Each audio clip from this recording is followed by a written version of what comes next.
Alrighty. Well, so our plans haven't really been 100% fall through. Basically, what I was planning on doing today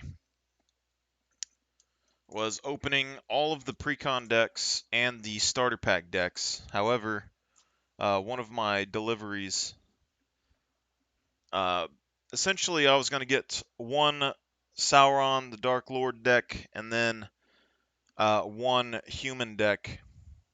And then I was getting the 4-pack that would have all 4 commander decks together, and then the starter deck for Lord of the Rings coming out in Magic the Gathering. But the $200 4-pack that I got here, they ended up sending me a second Sauron deck. So now I have to, get a label, stick that, drive all the way up to the city to drop it off at a UPS store, get that sent back. And then in a week, they'll give me my money back. And then I need to go and find the 4-pack and buy that again. But we do have the gift boosters coming in, I think, next week. Something like that. They're coming out next week. We were going to get 8 of them, but what ended up happening there is that we pre-ordered 6, and then I told people on Twitch and in my community that if they really wanted to get some Lord of the Rings packs and they wanted the collector booster box, then they could go to Target and pre-order them there. And basically, I was going to get 2 more packs a couple days ago, and I decided to put it off until I got home from work, and they were all out of pre-orders then. So if I'm going to get any more of those, it's going to be basically after they launch. I wanted to get 8 so that I would have. There's 20 foil lands in the collector or the gift bundles, basically. So if I got 8 of them, I'd have like 160 foils, and there's like 4 of each foil in there. So I think 4 of each color, if I'm thinking correctly. So with 6, you'd have 24 of each color, and with 8, I would have had 32 of each color. And then I wanted a few foil lands from the collector booster packs to supplement the rest of the lands for my Lord of the Rings decks. Because I don't necessarily want map cards for every land, but I wanted to have, some where they would show up, maybe like 8 or 10 or so in each deck. Would have been nice. But yeah, those are sold out now. We do have a full box of collector boosters coming as well. I went ahead and spent 500 bucks on that because, why not? And since now I have to send that deck back and get my money back on Amazon, I'm gonna basically get that 200 bucks back, and I'll buy the other 2 decks later on, maybe at Walmart or something if I can find them, depending on what happens with all that. But we're gonna open these. I haven't really looked at all of the Lord of the Rings cards. I've been playing Arena online, but I haven't really looked exactly what comes in the precons. So I want to open the precons and the starter pack, because I was thinking maybe this starter pack, or it's a starter kit with 2 decks, uh, for standard, like 60 card decks. One of the first products that I ever bought in Magic was one of these, and I ended up making my first. Well, I had one of these, and I had a box with like a bunch of cards from a set, and that's where I made my first commander deck. And when it comes to Lord of the Rings, I want all of the Lord of the Rings cards possible so that I can have Lord of the Ring events, multiple decks, so a ton of people can play and everything else. So when it comes to opening product, though, I have nothing fancy.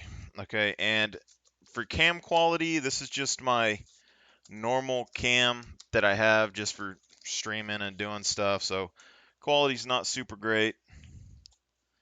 If you want to know how jerry-rigged that camera is, I have a lamp that I bought when I got my house that I never use that has flexible lamp posts on the top of it. And basically, I took my cam and stuck it on one of those lamp posts, turned it upside down, and have it bending over the top of my desk. So that's always cool. Maybe someday I will be fancy. Now, when it comes to all this Lord of the Rings stuff, I'm actually, I'm gonna get a box for it at some point, like a Lord of the Rings box proper, and store all the stuff that I can, like even these deck boxes that they have. Like I'm sure that this isn't all going to be collectible, but I would buy all the Lord of the Ring product that I could just to have it for the future. I like these boxes though. I don't know if I'm going to use these boxes, but I think at least if I keep them in good condition, like store them somewhere, I think it'll be all right. I think it'd be nice to have.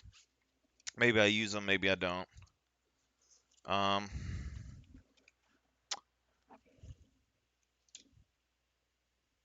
Cool picture of a Nazgul in here. I like that. All right.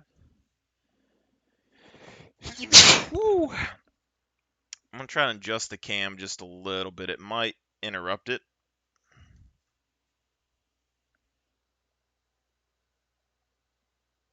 Let's get a little bit closer over here, maybe.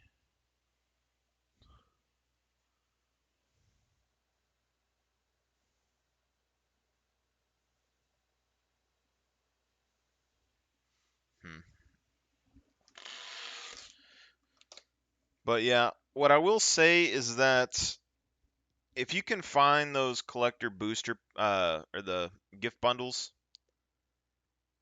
for like $80 or whatever, like I found at Target, tell your people about them. I think those are probably okay, like value-wise, if you can get them for 80.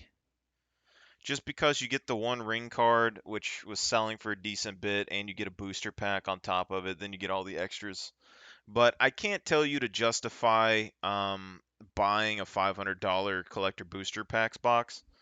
Um, my reasoning behind specifically getting that isn't really the one ring card. More or less, I wanted the cool looking artwork for the Witch King, the blue black Lord of the Nazgul. I would like a cool Sauron card. I would like the cooler looking version of Pippin as a card. Um, I wouldn't mind a cool looking Gandalf. Just some of the cooler looking cards, the artworks, not necessarily just like the standard stuff. The ring cards are just kind of be a bonus on top of that if they happen to be pulled, but I wouldn't say just to buy those just to go and gamble. For me, that's just an added bonus on top of it, and I just felt like pulling my own cards. And all of these, I think, are going to be really good. So these are the two starter decks. I just want to see. I'm going to keep these the way they are, the best I can, because I'm actually going to play these this week when I go to do Magic. So I don't know if I'm going to use the 60 card decks, but I want to use the precons without any changes. And then afterwards, I'll try and see if I can use any of the starter deck cards with everything else. But you got Aragorn and Eowyn wed. Whenever Aragorn and Eowyn enter the battlefield or attacks, put a 1/1 counter on each other creature you control. You gain 1 life for each other creature you control. So that is a pretty solid effect, I would think. You're getting 1/1 counters on all creatures, and you get 1 life. So that's pretty darn good. I think that'd be a pretty strong effect. I'm by no means a master card opener or anything like that, nor do I have enough sleeves to sleeve everything that's possibly in here. I have 100 sleeves that I bought for a human deck. I have some like plastic sleeves I could probably grab off some tokens that I bought a long time ago, or some older cards, like older card sleeves that weren't very good that I replaced maybe. But just kind of see. Let's disconnect my headphones from the screen real quick so I can freely move over here. So what they got? Frodo Determined Hero, just normal. Gandalf White Rider. Whenever you cast a spell, creatures you control get 1/0 until end of turn. Scry 1. Whenever Gandalf White Rider dies, put on top of its owner's library, 5th from the top. So similar to the similar to the Balrog. Galadriel Gift Giver. Okay. Bilbo's Ring. I posted a deal for a game mode for Lord of the Rings that's potentially I think I would like to play. One of them would be the 1v1 matches that then add on to an overall game, good versus evil. The second one, I want to do a free for all, where Bilbo's Ring would end up being the card that brings the One Ring into play. So I think this is pretty good. 3 cost, Bilbo's Ring. As long as it's your turn, equipped creature has hexproof and can't be blocked. Whenever equipped creature attacks alone, you draw a card and you lose 1 life. Now, I think I want this because that means if you did like a 4-person game, or let's say a 6-person game, you'd have 596 cards. Each deck could have 1 Bilbo's Ring, which means it isn't going to be something that you would see commonly out on the field. And then the One Ring would just be in the middle, basically as Monarch. So you play the one Bilbo's Ring, you get to play the One Ring onto the field, and then whoever hits you or destroys your ring bearer maybe would take possession of the One Ring. I think that'd be pretty cool because then you could destroy it and then bring it back a couple of times maybe. I think all that. So Bilbo's Ring I think is pretty good. You get hexproof. Can't be blocked is just really big. That's pretty strong on a card, I think. Um, See, like Bilbo's Ring, I would potentially replace some of my other cards and decks that I use. Usually, if I need to protect my commander, I'll bring 1 or 2 hexproof cards. But like even like Swiftfoot Boots or something, replacing with this because your like creature can't be blocked is just a really strong effect, and you get card draw on top of it. Really strong. We got Knight of the Keep. Oh, I need to be over here. Knight of the Keep. So this is just a standard card. I don't think the artwork's bad. Standard card. I wish I had more extended artwork. So you get 3 Knights of the Keep. You get 1 Westfold Rider, which is kind of interesting. You get 1 Eastmark Cavalier. You get an East Farther Farmer. You get 2 Protectors of Gundor, a Dundade Blade, Second Breakfast, Rosy Cotton of Southline, Banishing Light. Interesting. Lundoval Horizon Witness. Whenever 2 or more creatures you control attack a player, target attacking creature without flying gains flying. You cannot pass. So that's like if you block or get blocked by a legendary, your creature can get destroyed. You get 2 Mushroom Watchdogs, 2 Woes Pathfinders. So that's a mana dork and a buff. Bag in Porter. Dwarf tongues run when speaking of their handiwork. Get XX until end of turn, where X is the number of legendary creatures you control. So you get 2 of those. Generous Int. Enters the battlefield, you create food tokens. Nice. Search your library for basic land cards. You get a bow. This one gives reach.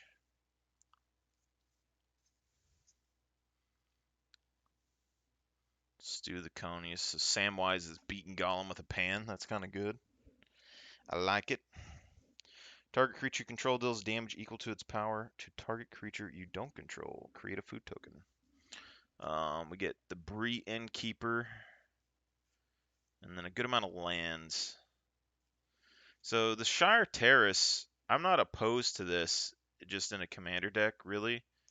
As much as you would hate to just, because like you can do, I'm thinking Terramorphic Expanse or whatever, but it's guaranteed to come in tapped, and then you have to, get rid of it. So you're like slowing down. So early game, if you got to like turn one, it wouldn't be a big problem. We also get the arena code, which that's something that I really would like. Give me some extra arena cards. Um,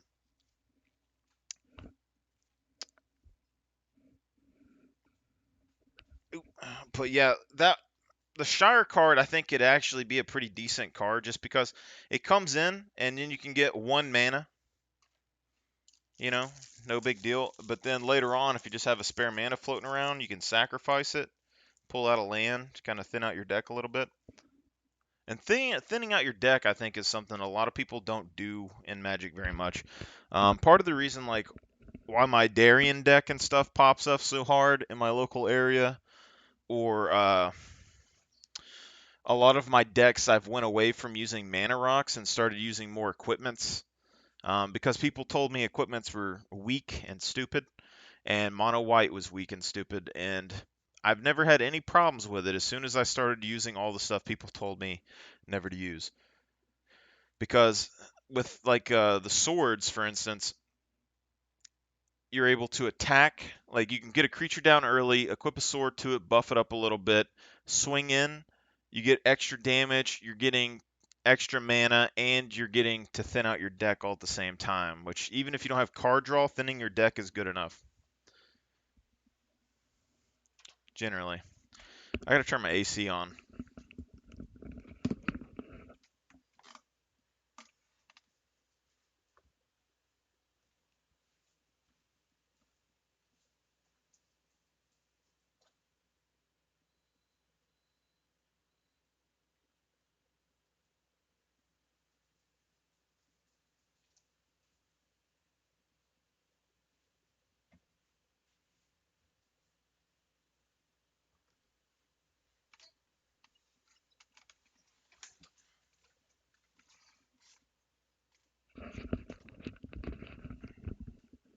It's getting a little too warm in here. Now I'm actually curious to see what comes in the Sauron Lidless Eye, because this card, black red. I don't know if maybe I could lower this down a little bit, but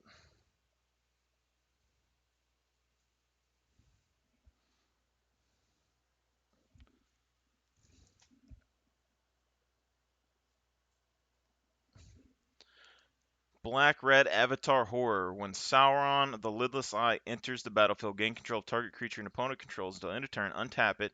It gains haste until end of turn. And you pay 3. Creatures you control get 2/0 until end of turn. Each opponent loses 2 life. I don't know if that's necessarily the strongest effect I've ever seen, but it's alright. I'm not opposed to it.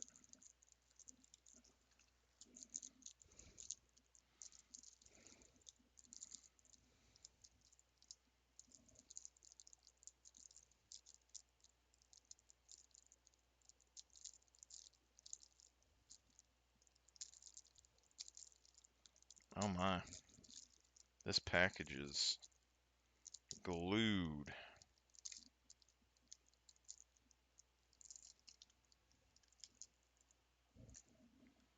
Glued way more than I thought it would be. Holy moly.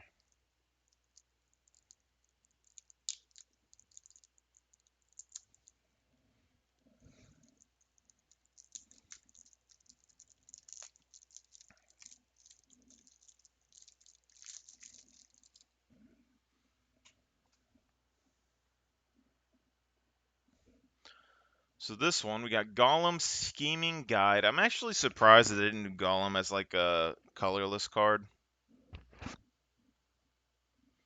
Top 2 cards of your library, put them back in any order, then choose land or non-land. Opponent guesses whether the top card of your library is the chosen kind. Reveal that card. If they guessed right, remove Gollum from combat.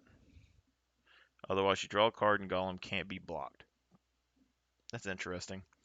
Potentially, this could be a really strong card with just like even a basic equipment like oh God, what's it called?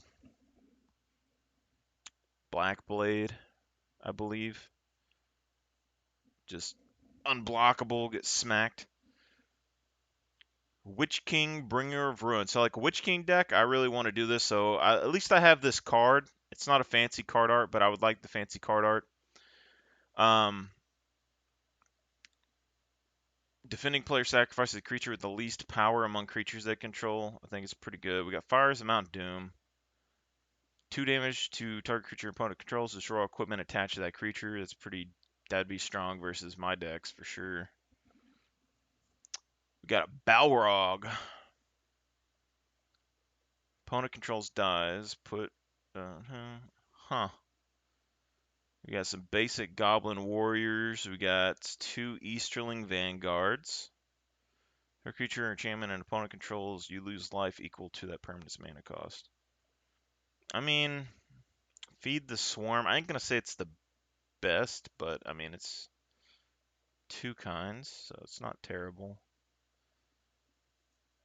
Get some birds. We get these catapults. I wish these catapults had like wordage that said you could have multiple ones in a deck as well. I think that's something that could have been more common for like the Gundor decks and stuff, to have like commander cards that had like a Gundor Knight or something, and you could have so many copies of it in the deck. The catapults, you could have so many copies, and so many copies.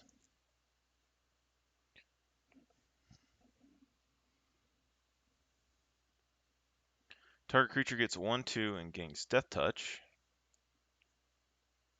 See, this Gothmog Morgul Lieutenant I think is a really good card. I mean, you amass Orcs 1, but creature tokens you control have Death Touch. And in my Queen Marchesa deck that I'm going to build, this guy's going to be in there for sure. Because it gives me a secondary way to get Death Touch, which I think is going to be pretty good. I think there's potentially another card that does a similar effect. So if I run 3, there's a good chance that I'll pull one of them, you know? Okay, we got some Troll Soldiers. See, I'm not the biggest fan of the normal trolls, but I like the armored attack trolls or giants. I forget what they were called. Elephant. Okay, it gets mountain cycling. I'm alright with that. Foray of Orcs. Okay, we get an Orc Commander.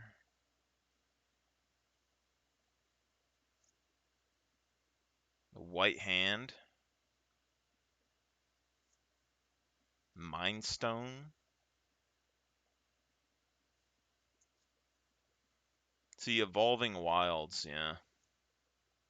Got 4 of those. See, these lands are nice, but they're not the foil ones, which I kind of want.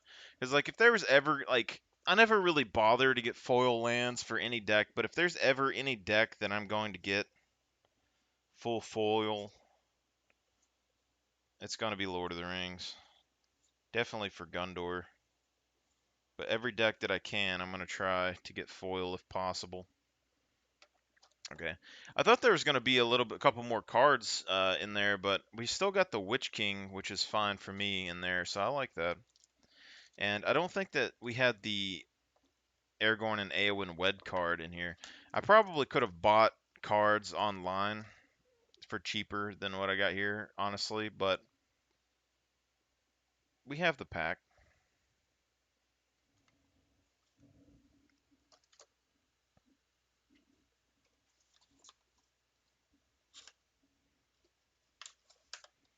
I'm not opposed to it.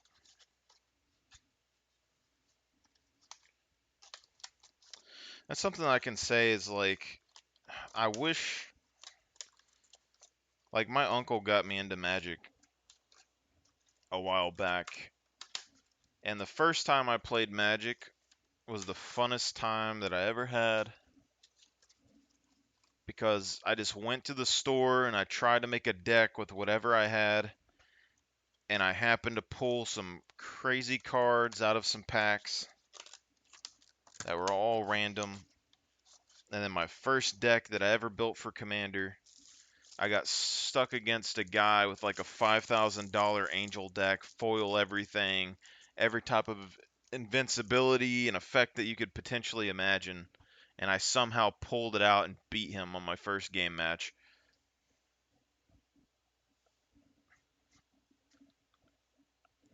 But it's like ever since then, it's been mainly just singles and stuff online.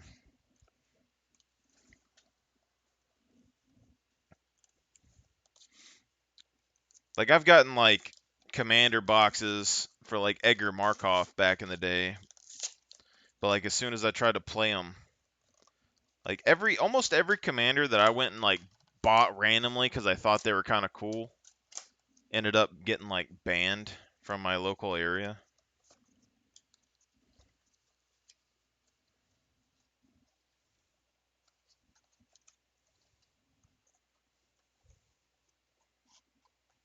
That's interesting.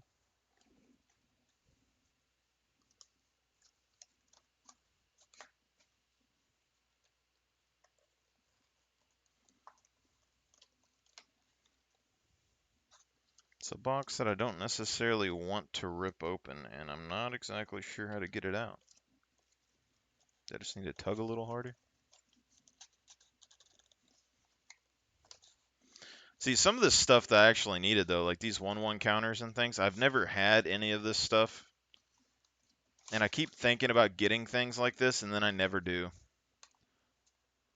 Like dice, everything. What is this?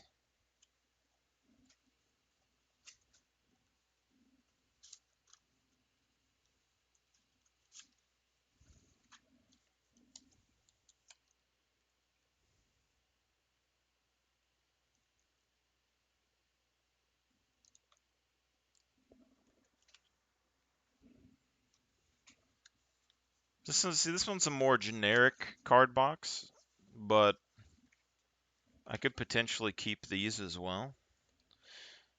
I don't know exactly what all, like, so we get +1/+1 counters on one side. This right here is something that I've wanted for a long time. A live spin dial. I'm gonna tell you right now, this thing right here, it's gonna cause me so much joy when I play. I can't, because I haven't had dice for a long time. It's part of the reason why I went and got some of those gift bundle boxes is because I want some dice. Like I have a few dice. I have like 6, and I keep thinking I'm gonna go buy dice, and I never do. And then like I'll take a break from Magic and come back and stuff, and then I'll still have no deal. But people have had these things for a while. I almost thought about making my own out of a piece of paper. But yeah, spin down dial, Lord of the Rings style. I like it. Oh, we need some of those.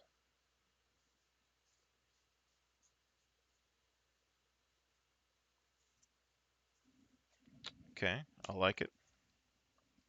Now, I don't know exactly what these are. Are they just for style, or are they actually... It looks like these... It says Jeff Carpenter on it. They look cool, but there's no artwork or anything on the back of them.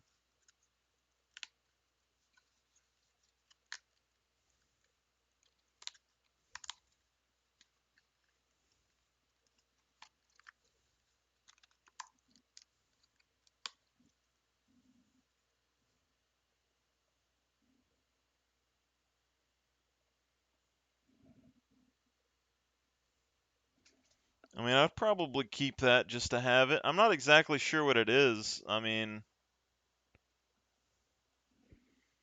cool looking though. There's 2 of them in here, so I mean, I would think they would have a purpose, maybe.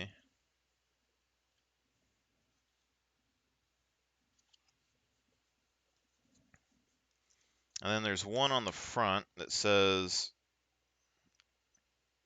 Sadawan.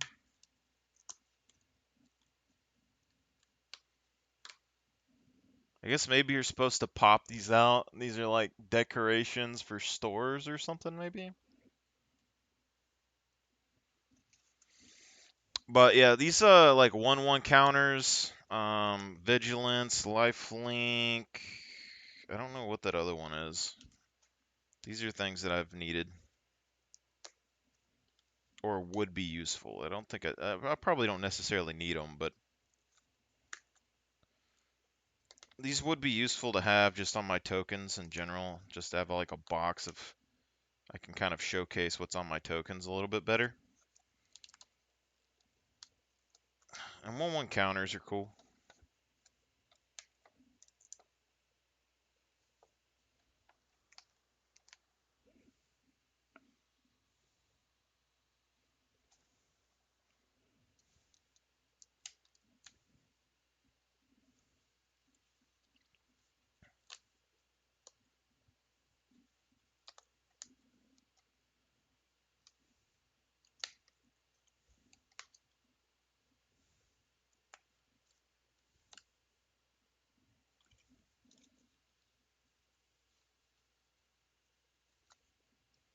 I thought this was a card, but I guess it's not.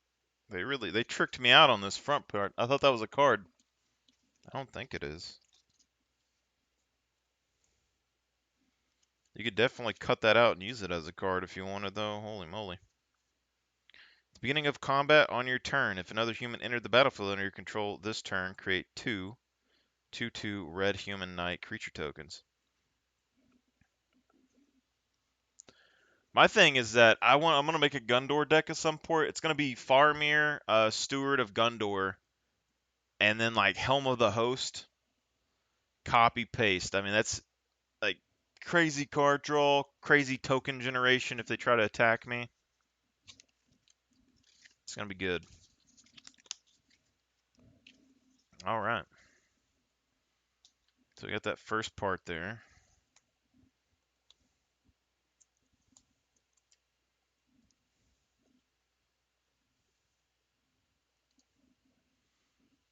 Try to move all this stuff over here. But I don't know if these things will be like collectible or not in the future. I doubt it.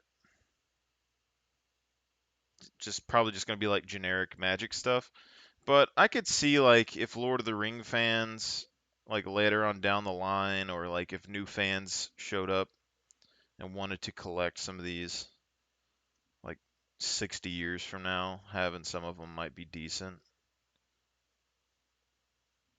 I can't really tell.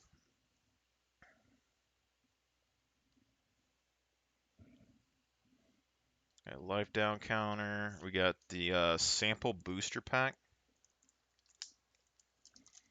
I gotta look at this human deck card. So this is a deck that I'm gonna be using this week, probably.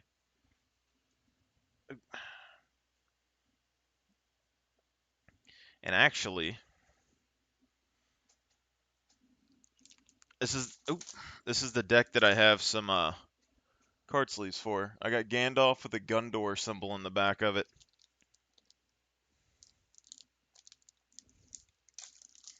I have to get some more sleeves later.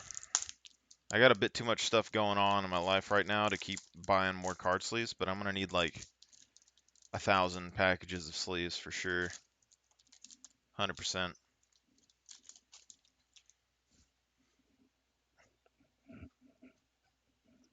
Because this is what they're like. This is what's happening right now with this. Okay, like with most Magic sets or whatever that come out, there's not a commander that really interests me. When I see like a really strong OP commander, I'm not like, oh, I need to go get that and make a deck.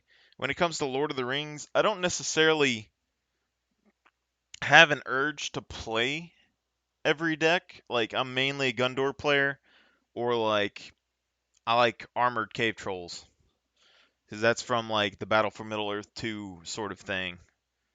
But I would want a deck to play like other people. Like I would want one of each sort of deck to play as many people as possible, Lord of the Rings style.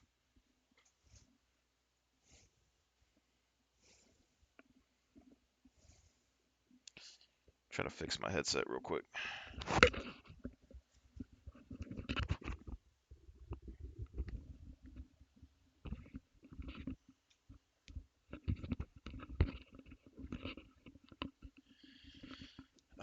My headset's like the next thing that I need to fix too. Like I got a lot of stuff on my computer I'm gonna need to replace at some point. This is my second pair of headphones that I got from these guys, though. I liked the first one so much.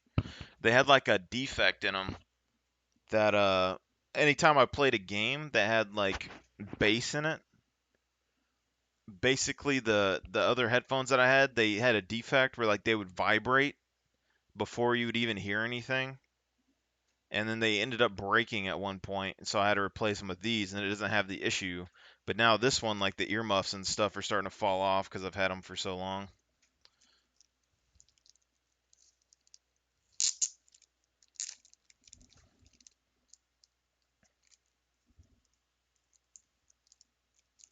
I can get my card sleeves out. Holy moly. Holy crap. Release the sleeves, my guy.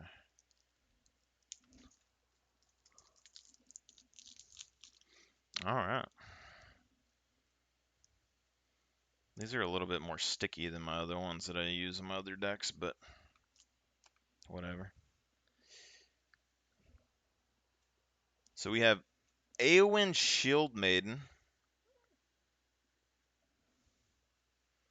We got Aragorn King of Gondor as a secondary.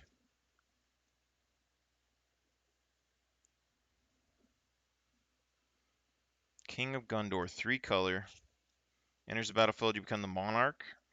Attacks up to 1 target creature can't block this turn. If you're the monarch, creatures can't block this turn. It's interesting.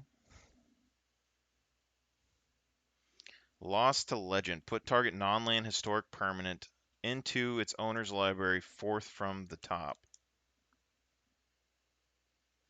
2 mana. Okay. Eckenbrand, Lord of Westfold.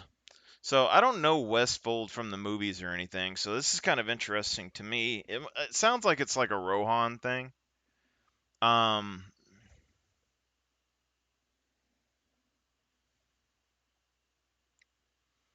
but we've seen a couple of Westfold cards. Like that's how detailed I would get into this too. Like if you had enough people to play, you could just keep breaking down the decks until you like this guy would be a commander of Westfold, you know? And you have like a Westfold commander, a Rohan commander, every single city you could just have someone play as that guy. Be interesting. Banishing Light, so this is the same thing that we had for the starter deck. So I probably could have saved some money with the starter deck. I probably will just keep the starter deck as it is. And then if I ever play like a standard thing, then I'll just pop those out maybe. I wanted to jack the commanders out of them was the main thing. So it's a exile effect. Fiend Hunter with different art. Fiend Hunter's a decent card.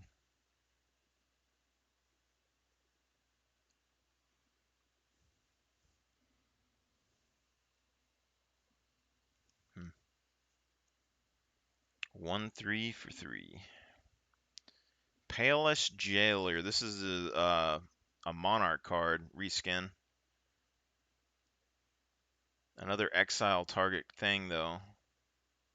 So I mean they got some decent removals. I ain't gonna say it's the best, but I mean the exile effects are exile effects. I mean it's not gonna be like turn 2 all your stuff's gone, but Path to Exile. I like it. Got Wormtongue on there. See, I want to make decks with like the cards that are thematic to different areas. So like Path to Exile in this artwork with Wormtongue is a Rohan, like he's getting exiled from Rohan, and so I would put this in the Rohan deck or a Fellowship deck. Maybe not in the Gundor deck. Sunset Revelry. If an opponent has more life than you, gain 4 life. If an opponent controls more creatures than you, create 2 white human creature tokens. Opponent has more cards in hand than you, draw a card. That's pretty decent. I mean, 2 mana and you're basically gonna get 4 life, 2 creatures, and a card off of it. I'm not opposed to it. I actually really like cards like this. So like in my Gundor deck, for example, or even like my Darien deck, Recruit the Worthy is like a card that everybody hates. Like they say it's a terrible card. Like there's a lot of cards in mono white that people say are terrible because it's like 4 mana for one creature, and basically everyone's trying to streamline their decks so much that with mono white they're like, oh, it's just not mana efficient, so you don't run that card. And my philosophy has always been in decks is like those cards like that aren't mana efficient, you just have to make up for your deficiencies in the deck. Like when mono white didn't have card draw, all the card draw options basically either you had to attack creatures, or you had to like make tokens, or you had to have a bunch of mana. And I was like, I have a commander that costs a bunch of mana. White generally has problems with mana ramp. You know, the card draw requires a bunch of mana. So the easiest fix is just to fix the mana issue. And I did that really easy. You just make like a third of your deck like creatures and artifacts and stuff related to mana, and then you end up having way more mana than everyone else at the table. And then you don't really have that many artifacts that they can destroy to stop you. They'd have to wipe all your lands, but people don't like land removal, and even then you could just slot land, like bring back lands, Crucible of Worlds or something. And then like Recruit the Worthy becomes a card where they're like, God, how do I stop it? Because they can't destroy it. Like they have to counterspell it. It's no longer like a pay. And that card's like it's like pay one or something, make a token, but then you can pay three more and get the card back, basically. So like it's no longer a it's 4 mana for a 1/1 that sucks. It's like if your deck's built right, that 1/1's gonna be something that's pretty scary, and then you're gonna have every turn you're making it. So like Queen Marchesa, you could run Recruit the Worthy, and every turn just pop out like 2, 3, 4, 5 soldiers. Stick them with Death Touch. Sword of Plowshares. Nice, nice.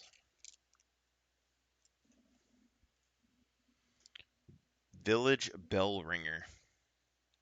Untap all creatures you control. Flash. That's interesting. So this is basically you strike at an enemy, bait them into attacking you, and then you flash in, untap your creatures. Stuff like this, I think people underestimate, and it's things that I actually really like, but I can't force myself to build a deck around it. Because this is like, I have to have my creatures tapped, or someone has to tap me, and then I'm gonna pop this in and catch them off guard and sacrifice like 4 of my creatures to kill their big boy. It could be good, but it's just like so much. But those are the cards that I really like in Magic. Like all those underwhelming cards that people never play are the ones that I really like.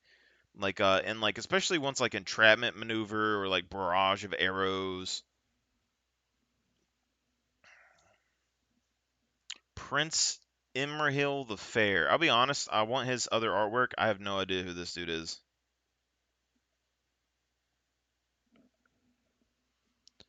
See, you draw your second card each turn. Create a soldier token.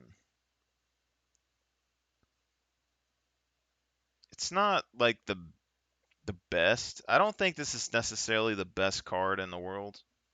If you have a bunch of card draw that's repeatable, maybe. Like if I did my like white kind of card style with my uh equipments drawing out my lands, and then I had draw cards that were consistent enough from blue, maybe. You're still looking at like a one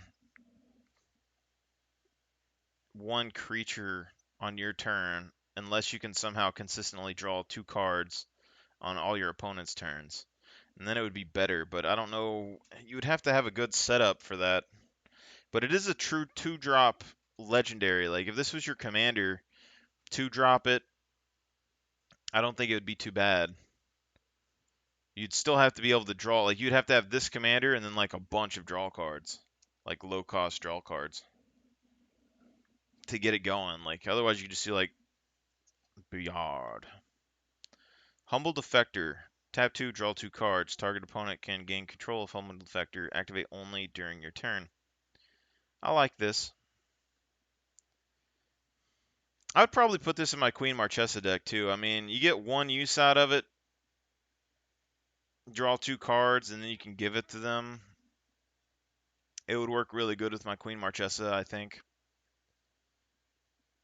Because I plan on using her with like Death Touch Bow Assassins, so I could put this down. They won't destroy it because they want to like get control of the card. I could be like, hey, don't destroy this, and maybe I like equip this with an equipment and then send it at somebody instead of drawing the cards.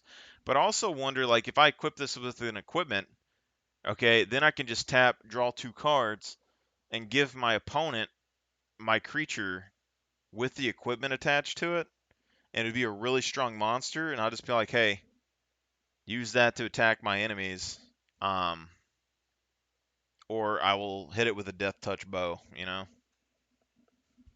something like that. I like these cards that kind of have like a useful effect, but also are like political. The Theoden guy looks like the king from Walking Dead, and I keep seeing that dude every time I look at him.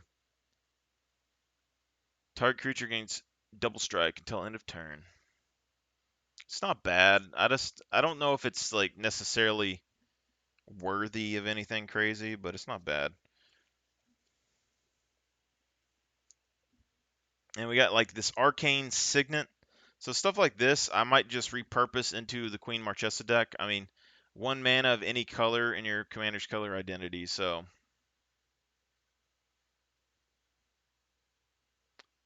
it's not terrible for like these decks right now, but eventually when I get my gun, like I'm gonna turn this deck into Gundor for sure at some point.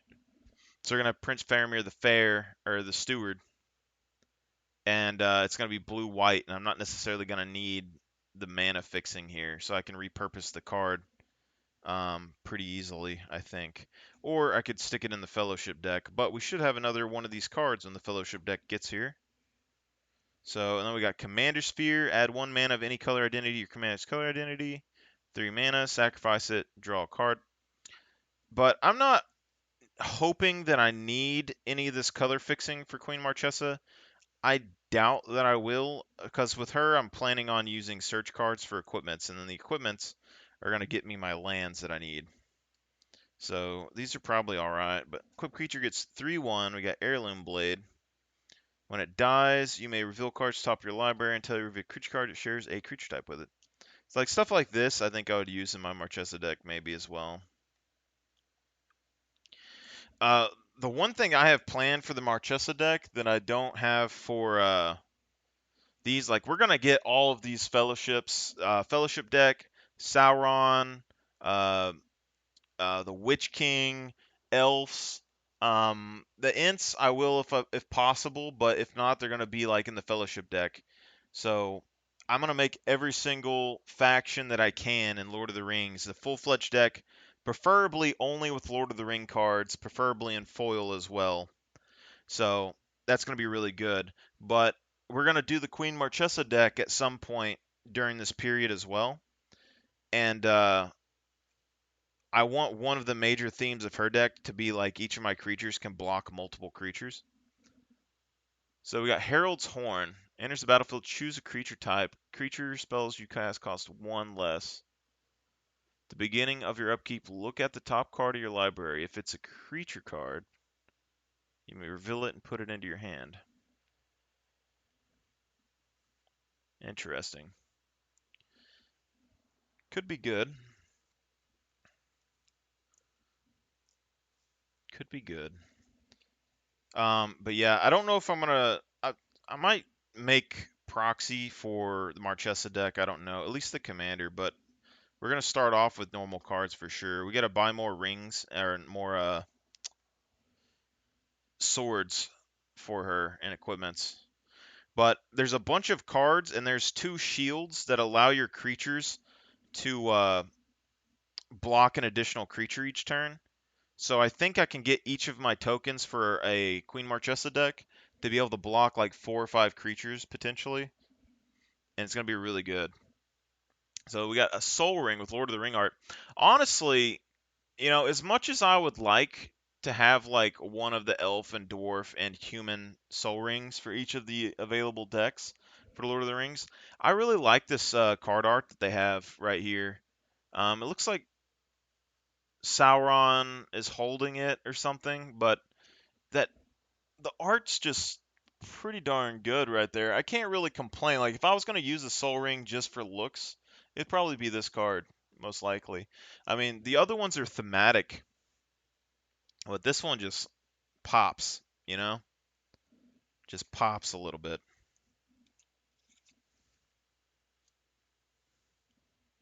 I like it. Talisman of Convictions. I haven't really used the talismans that much, but I probably like I'm gonna be using it this week, so maybe I'll get used to the talismans. I've never found a reason to use these. Everyone like they use them in their multicolor decks to kind of mana fix and color. They're pretty cheap. Um, but I've been playing mono white for a long time. Like if I had King Darien in a multicolored deck or something, like I could see this being pretty beneficial.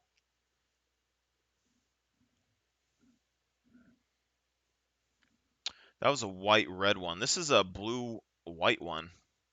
Talisman of Progress. This almost looks like Khaleesi from Game of Thrones. I will say that hold on, let me minimize this real quick. What's up, Ronnie?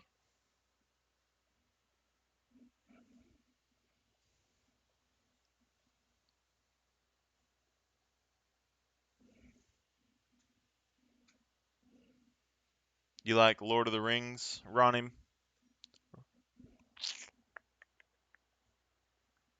I like that.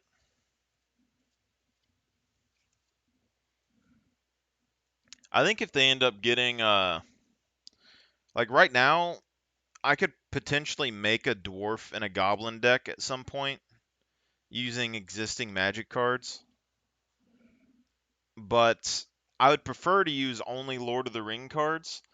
But my issue with that is like I think the only way that happens is if they are able to make a Hobbit deck. Like they have to make the Hobbit deck cards, and so they have the goblins and the dwarfs in there, and then they can do the whole One Ring thing again with the Arkenstone for the dwarfs, and then you would have the magical elven jewelry from the movies, whatever that thing was called. Thought vessel. No maximum hand size. See, hold up. Thought vessel's already a card, I think, right? This is just different artwork because it's kind of confusing me. I know there's a few cards that give you maximum hand size or like unlimited hand size. Uh, I don't generally play Thought Vessel though, if that's the card that I think it is.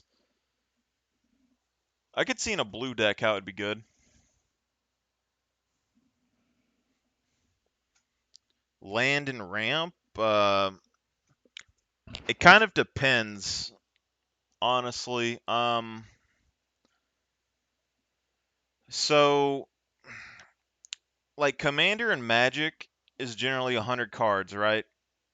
And how I kind of when I if I'm just making a fun deck, I don't really think about it too hard. Usually like 32 to 34 like lands or something. But my standard had always been like I played a little bit of Yu-Gi-Oh back in the day, and those are 60 card decks. They don't have any mana or anything, and so I kind of keep my ratios similar to something I would put on that for the most part. So if I take a Magic Commander deck, it's 100 cards. I'm slotting 40 of them for mana right off the bat. I'm making my main deck with 60 cards. I'm gonna have like probably 3 to 4 board wipe type cards, and then I'll figure out the deck. And then if I need any more space or any more mana, I'll kind of see if there's any cards that can hit 2 slots or adjust how much mana that I have in general. So like my King Darien deck, mono white, 6 mana for the commander. He needs a lot of mana, otherwise people just hate him out of the game. So you have to ramp hard. But if you rely on artifacts, you can get him out fast early, but your steam will drop off if they keep destroying him. So instead of having a bunch of mana ramp in that deck, I have swords and creatures that bring mana out of my deck to thin it down so I'm more consistent on my card draws for cards that I want. And then the swords just give me extra mana every time I'm able to attack, which gives me more and more value. And then the only artifacts that I run in that deck for mana, I think I ran one mana vault just to have some extra damage, and then uh, like explanatory lens, or there's like a couple of like gauntlet of power that can double mana from your lands. So all of my mana like in that deck is based on lands. So the mana rocks are actually just land doublers, so they're useless without lands, but they give way more mana than normal lands do. And I use snow lands in that deck so that other people don't get as much effect. So Wayfarer's Bauble. I don't know if that answers your question or not, but probably looking at like 34-ish lands generally, and then like at least like 6 to 8 ramp maybe. Who knows? It just depends on the commander. Like if you have like a 2-cost commander, I wouldn't care that much about ramp. If your deck, like if all your cards need like 2 mana, the ramp isn't really going to be that big of a deal. But if your cards are like 5, 6 mana, probably need some ramp in there, I'm sure. But I don't try to get too hardcore in Magic. I try to take it easy because when I get competitive, it's no fun. Every game that I ever played, as soon as things get competitive, it drains all the fun out of it. Take League of Legends for example. Climbing that game, you get to the end of it, and you're just like, why am I playing this game? It's like making me old. Sacrifice Wayfarer's Bauble. Search your library for a basic land card. Put that card onto the battlefield tapped, then shuffle. It's not the best. I mean, it's a 1-drop artifact, but you're using 2 mana to get 1 land out. It is deck thinning, but that 2 mana cost is kind of painful a little bit. It's going to slow you down a decent bit. Something that like you could put this down for 1 mana and just kind of sit on it until like you had an opportunity to use 2 mana that you didn't have any other chance for maybe, but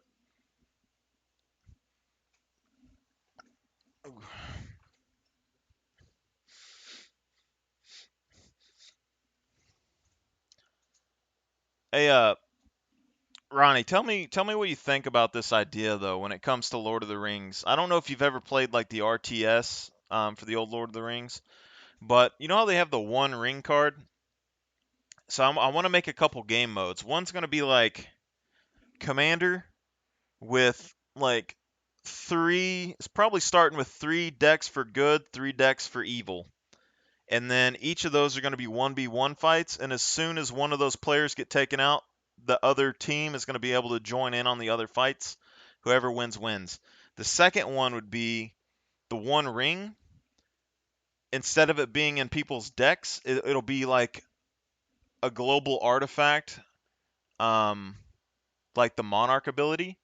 And to get it onto the field, you'd need to play Bilbo's Ring. Out of one of the decks that are on the field would play Bilbo's Ring, and then the One Ring would come down and go to that player. But as soon as they take damage or like maybe the ring bearer dies or whatever, another person could take the ring from them.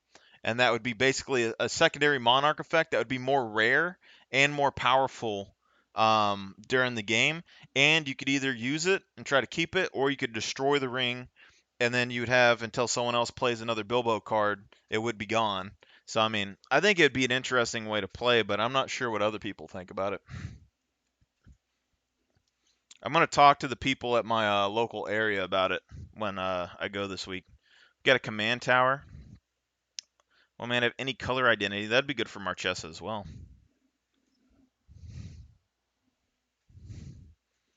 See, Evolving Wilds.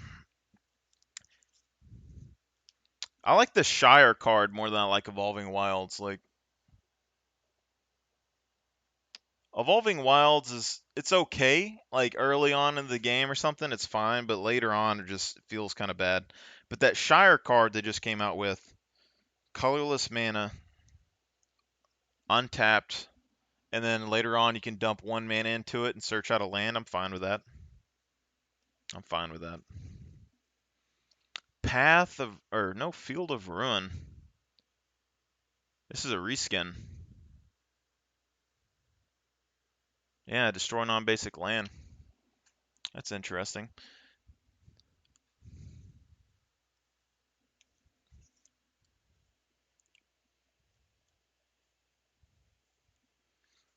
I'm just taking the time to sleeve these because this is going to be the deck that I play when I go to Magic this week. It's been a long time since I've gotten to play a deck that isn't like super strong. Because ever since my first deck building, like I beat that one person, had the highest high of my Magic life, and then ever since then I've just been like building decks that are just like pretty darn strong.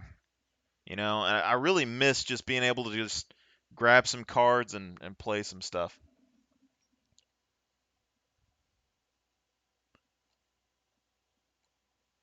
Well, I don't. Well, no one's really played Lord of the Rings and Magic. Not really. I mean, these are all brand new cards. I don't know if you play Magic a lot, but I think this is something that Magic players are underestimating. So like if you go and look at all the pack openings they're doing for Lord of the Rings, I get that like the card people from Magic understand that like the card prices are gonna go down or something, but maybe I'm just a one rare one in a million case. But this is something that scratches an itch for players that used to play the RTS, I think. Like there's a huge fan base of Battle for Middle Earth RTS players. Like the best RTS game there ever was, and then they're still keeping it alive the best they can. You got fans that are remaking the game brand new to come out pretty soon. Like they've been working on it for a while, you know. There's not an RTS like for it anymore, and this is probably the closest you could get. However, I am thinking about trying to make some of my own cards for a game to kind of relive RTS stuff at some point. Path of Ancestry. Add 1 mana of any color in your commander's color identity. When that mana is spent, cast a creature spell that shares the same. Scry 1. Interesting.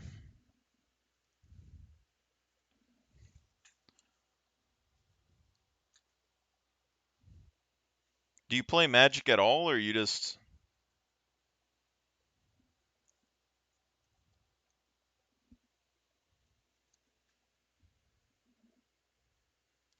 Rogue's Passage?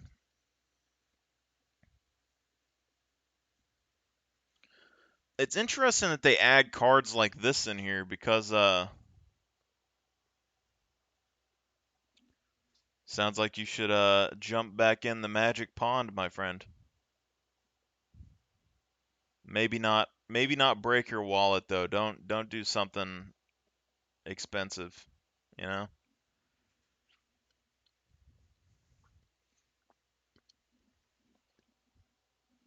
These are not the economic times to be poor. Trust me.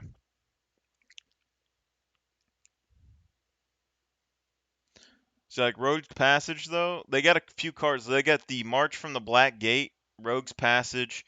They have Bilbo's Ring. There's a few cards that have your get tempted by the ring.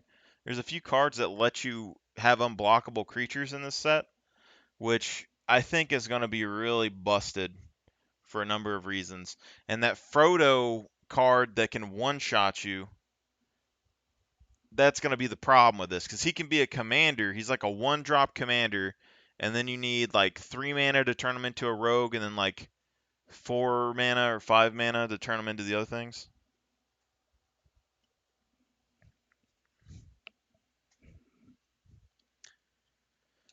If you want, I mean, I have multiple decks. Um, I kind of just like I find something that's interesting and I build it, but my main color has basically been white for a long time because the first deck that I ever built in Magic was white blue.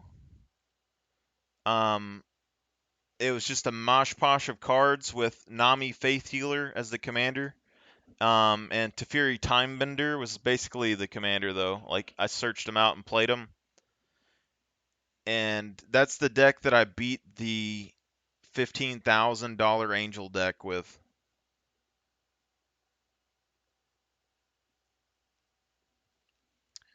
Dude, people talk trash on mono colors, man. Like they say they're not competitive and stuff, or you got to use like certain commanders. But I'm telling you, I think the people just don't think it through. Like you could definitely play like a mono white, mono black. I don't know about like if you're going for a tournament or something to win a bunch of money necessarily that you would run that, but I think there's a lot of ways. Like there's Black Blades Reforged. I was looking at this for a while, like a mono black deck. There's a commander, and then there's Black Blade Reforged, and there's a couple of other cards that give you like power based on how many lands that you have or swamps. So there's like 4 or 5 cards that you could have that do that, and then you just one-shot people with mono black. But yeah, people are starting to play mono white, I think, more because they started printing stronger cards to try and balance the colors out a bit more. But I've been stomping people with mono white for as long as I can remember.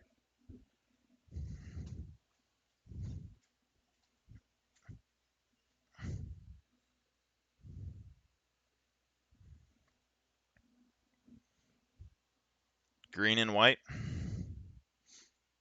yeah. Green and white is a really strong like token color for sure. I'll tell you that right now. Um, I don't know if you know who he is, but the second commander deck that I ever built was Rise the Redeemed. He's like an elf warrior. He's like 1 mana.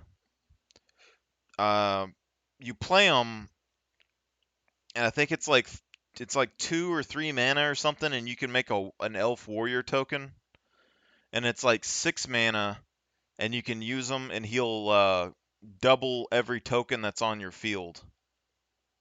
It's absurd. And then you can run things like Martial Coup or Phyrexian Rebirth. Um, there's like a Phyrexia pod. There's some sort of like birthing pod thing that you can give like half of your like you get to choose how much life you give up, and it puts that many like counters on the card, and you can pay like 4 mana and make a token that produces like a black token creature that has that much power and defense based on how much life that you did. And then just there's so many options in white and green. And they have what the hell is it? They have the I think the new Elish Norn, that new Elish Norn that they made, I think doubles tokens maybe or doubles effects enter the battlefield. And then they have like the new Gandalf card can double effects entering the battlefield. Um Lithoform Engine and something else. There's a lot of things that double effects. You get like doubling season, parallel lives, Helm of the Host. Just there's so many things that you can do that double tokens. You can just swarm so hard. And like white green, you got all the ramp in the world you could ever want. You got all the token doubling things that you could ever want. You got cards that give you like XX power to all creatures and trample. Like it's strong color,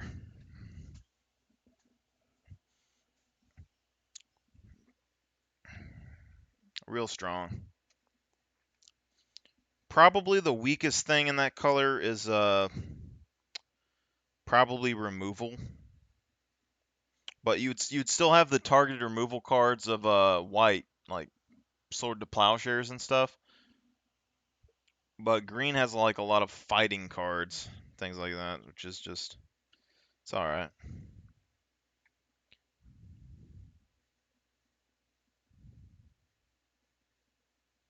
Secluded Courtyard. It's another mana fixing land. Interesting.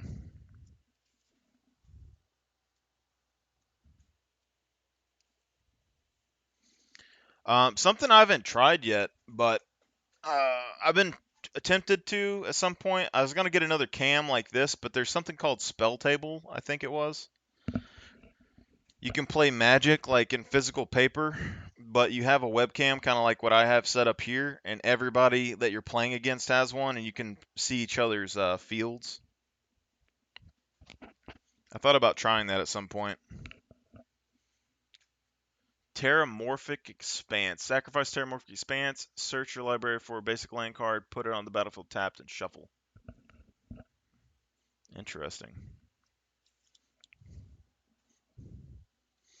Do you have a white-green commander in mind?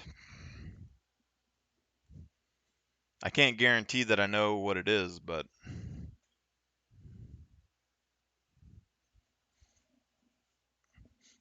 I'm by no means a card expert in this game. I'll tell you right now, but another human is battlefield and you control creatures you control get 1/1 and gain vigilance until end of turn.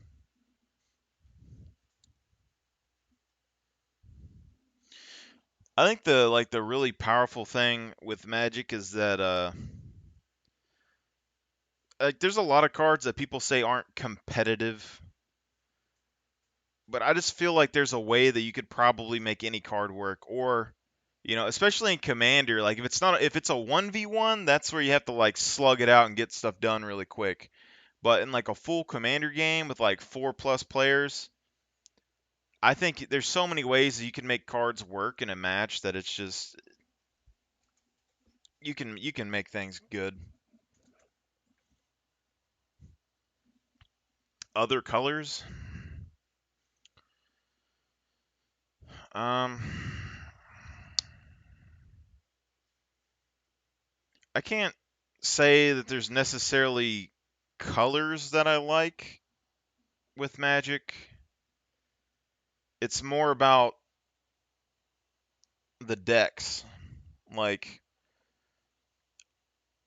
like Gundor for Lord of the Rings fills a niche that I've been looking for a long time because I've realized over my years of Magic that a lot of the commanders with really cool effects that I really like end up being chicks, and a lot of the cards that I really like end up being chicks. And I want like a kingdom. So like, even if this Gundor set, they made the tokens like chicks with great swords, where I prefer like the normal Gundor soldiers. But that's part of the reason why I played King Darien. Like I went to mono white because he was there and he's a commander, and I tend to like things that people say are terrible. Every game that I've ever played, I've always like the class that everyone says sucks or gets nerfed, or the decks or the setups that people say are terrible. I like playing them and tinkering with them to make them good. And then when you play against other people, they're like, "Oh, that thing sucks," and then you stomp them with it, and they don't understand, and it's good. It's great. But if I was gonna say colors, my favorite colors are probably like if I was gonna do a competitive game, I would say probably white and blue. Um, when it comes to like general just a deck, mono white's probably my favorite. When it comes to like themes, I like Edgar Markov. So white, red, black, because and Queen Marchesa's in there too. So white, red, black. I think I like both of those. Um, just because they're color schemes. Um, when it comes to like some of my favorite commanders, they tend to be like mono red, just like their effects. but I never really get them to work very well. So like Neheb the Eternal was one of the first commanders that I saw that I was like, I really like this dude, but he's not really a commander I've gotten to work. He works good in like the 99, and then like Varchild, Betrayer of Keldor, was really good.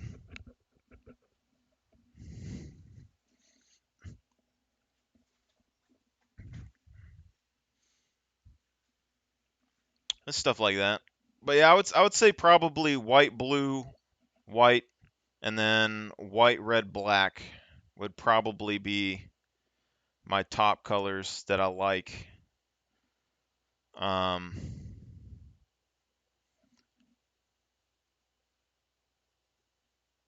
I like the weeniness of white. Like the white characters and white creatures, they're just like they're wimpy and they don't do a whole lot. Like it's something that just isn't super crazy. Whereas like a green deck, you get super big monsters. You can go wide. You can go tall. You can go through people.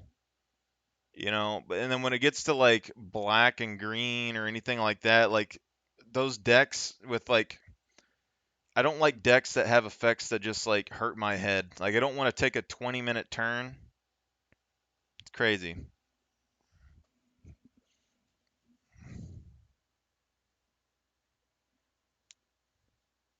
Sisei's Legacy. I've seen this card. I think I have this card. I need to look it up though.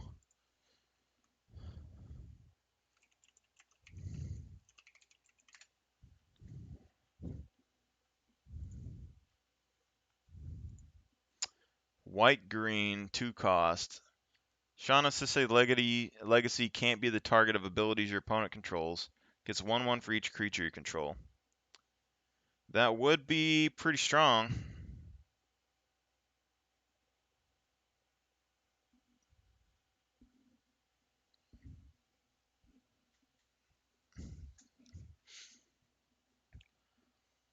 See that it just depends like what if you like the character and stuff, by all means, make a deck. There's plenty of ways you can do it. Like off the top of my head, they just added so many Lord of the Ring cards that allow your character to be unblockable, and they have plenty of other equipments that allow your character to be unblockable. You could probably have like 7 or 8 equipments that would make your character unblockable, and then just go wide with tokens, and then just pop your commander down and like one shot somebody. But conversely, if you have like so like Rise the Redeem for instance, he would have a similar token theme, but he wouldn't have that +1/+1 for each creature you control. But you could run equipments or something that gave your creatures. I mean, there's equipments, there's enchantments, whatever you want. But you could give something that gives your creatures +1/+1 for each creature that enters the battlefield or is on the battlefield. Like there's Door of Destinies, Cathar's Crusade. There's green creatures that can give you like a 1 turn effect where everything gets a massive buff and has trample. Like anything with like swarms of creatures you can make work. Like you could literally one shot things. But like uh Rogue's Passage, the Black Gates, I don't think it's Infiltration Lens. There's an equipment that makes you unblockable. There's Bilbo's Ring, um Tempted by the Ring effect. Uh you could do like Mother of Ruins, Giver of Ruins. They can let you swing in for like 1 through people. Anything that can give your character protection versus a color. The legendary swords can give you protection from a color. Uh, there's so many things that you could just swing through and smack somebody really hard one time with.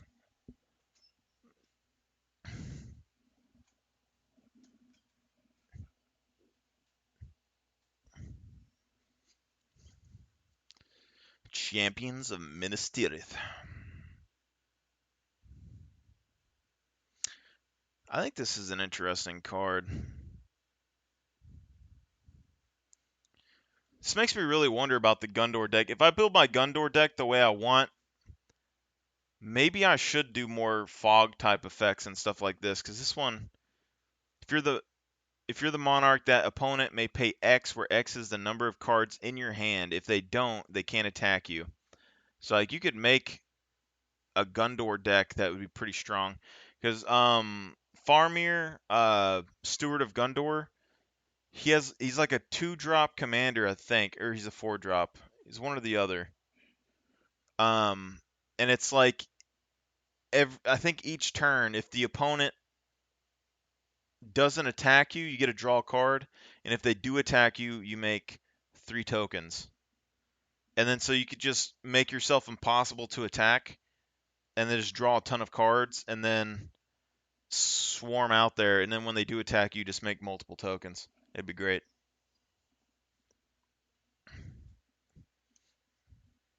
Champions of Minas Tirith.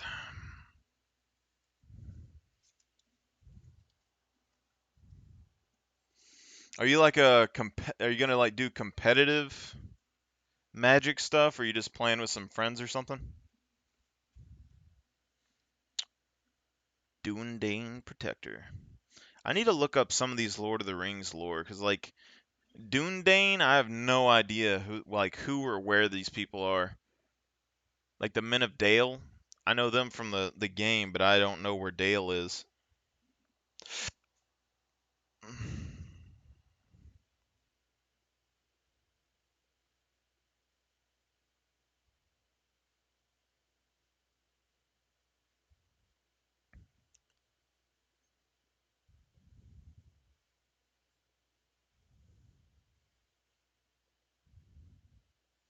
Okay, so this is a blink, and it gives you a vigilance counter and a lifelink counter. That's interesting.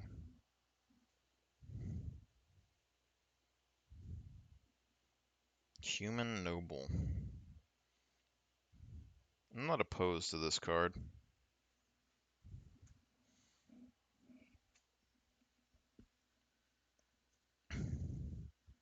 Greyhost Reinforcement with Ward 3. A Graveyard Exile card. Interesting.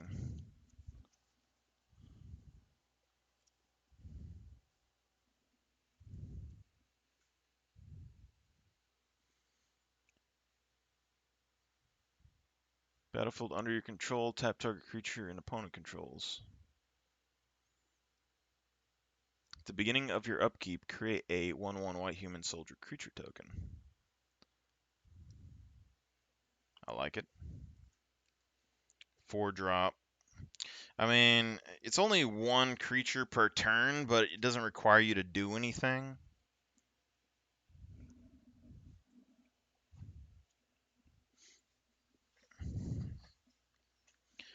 Archivist of Gundor.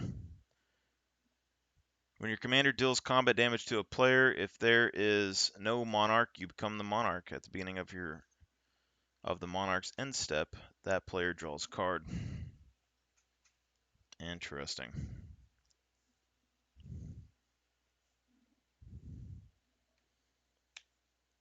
Dathor, Seeker of Stone.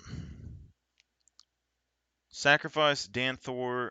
Target player becomes a monarch. Danthor does 3 damage to any target. Interesting.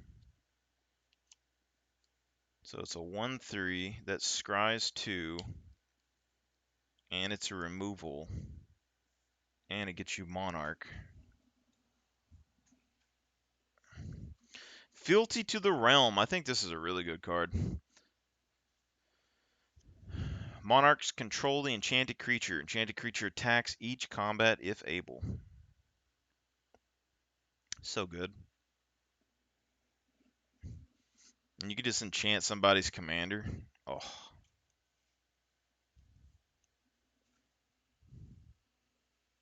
Call for aid. Untap those creatures. They gain haste until end turn. See, Call for Aid is something that I would use in the Marchesa deck probably as well. Just snatch all of the creatures they control until end of turn. You untap them. They gain haste. You can't attack that player this turn. That's the only problem. But it basically means that I could give somebody a bunch of creatures, force them to attack somebody, then jack all their creatures, kill off the enemy, give them their creatures back. Interesting. Gimli of the Glittering Caves. This would be a commander that I would run. Double strike, whenever another legendary creature enters the battlefield under your control, put a 1/1 counter on Gimli of the Glittering Caves. He deals combat damage to a player, create a treasure token.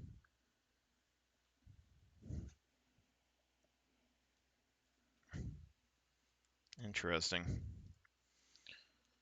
A legendary dwarf deck.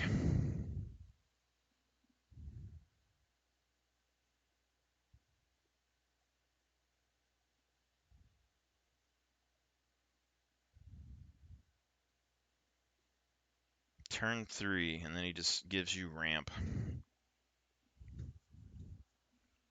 Interesting. Boromir, Gundor's Hope.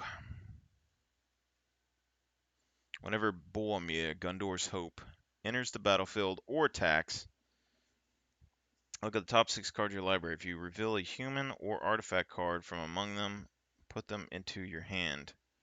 Put the rest on the bottom. Interesting. I'm not exactly sure how useful this is, but there's a few cards. Like if we did a Gundor deck with enough humans,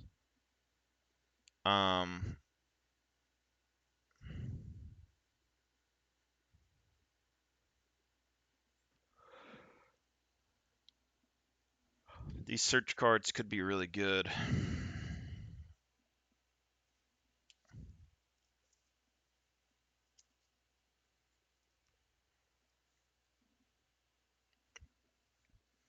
Boromir, King of Rohan.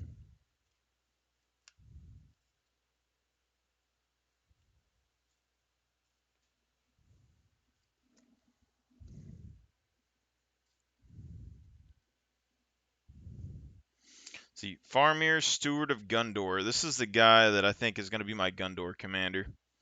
So whenever a legendary creature with mana value 4 or greater enters the battlefield... Actually, no, this isn't it. You become the Monarch. At the beginning of your end step, if you're the Monarch, create 2/1/1 high human soldier creature tokens. No, this isn't the card that I thought. There's a different card.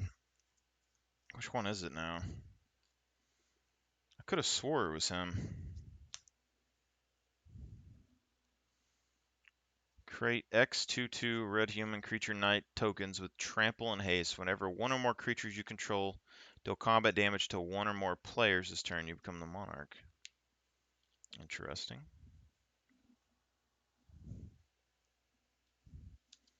Oath of Ir.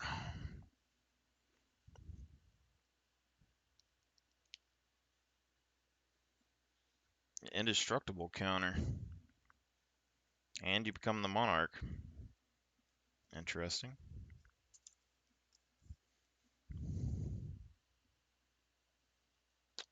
Riders of Rohan enters the battlefield. Create 2/2 red knight human creature token to trample and haste. Cast a spell for its status cost. If you do, it gains haste, and it returns from the battlefield to its owner's hand at the beginning of the next end step. So this is interesting for the Riders of Rohan. So you're doing 5 mana for 2/2 red human knights with trample and haste. But if you pay 6, you'll get those 2 knights, and this goes back to your hand. So trample, haste. It's a creature.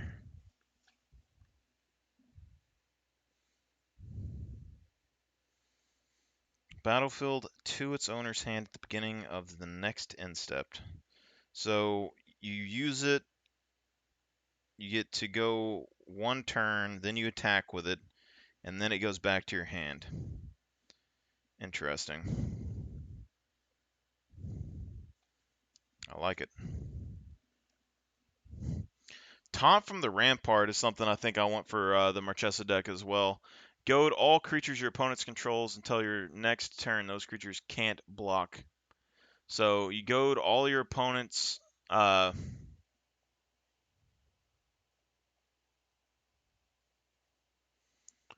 creatures, and then they can't block you this turn. So you play this card, you swing in, and then so like let's say if you're playing clockwise, you'd probably swing at the guy to your right, and then they would be forced to goad and attack somebody next turn. Actually, goad all creatures your opponents control until your next turn. They can't block at all. So this is just a free smack each other for me card. I like that a lot. 5 mana. Thematic. Crown of Gundor. 1/1 for each creature you control. You become the monarch if a legendary creature enters the battlefield under your control. Okay. And then it only costs 1 to equip. I think this could be good with Marchesa, but not necessarily the best. Like, it's not necessarily something I would care to have in there. Bastion Protector with Gundor art. Yes. Commanders have 2/2 and indestructible.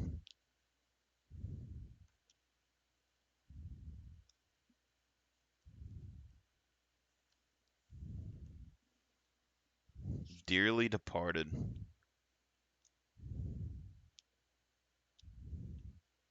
6-drop Spirit that gives your creatures a 1/1.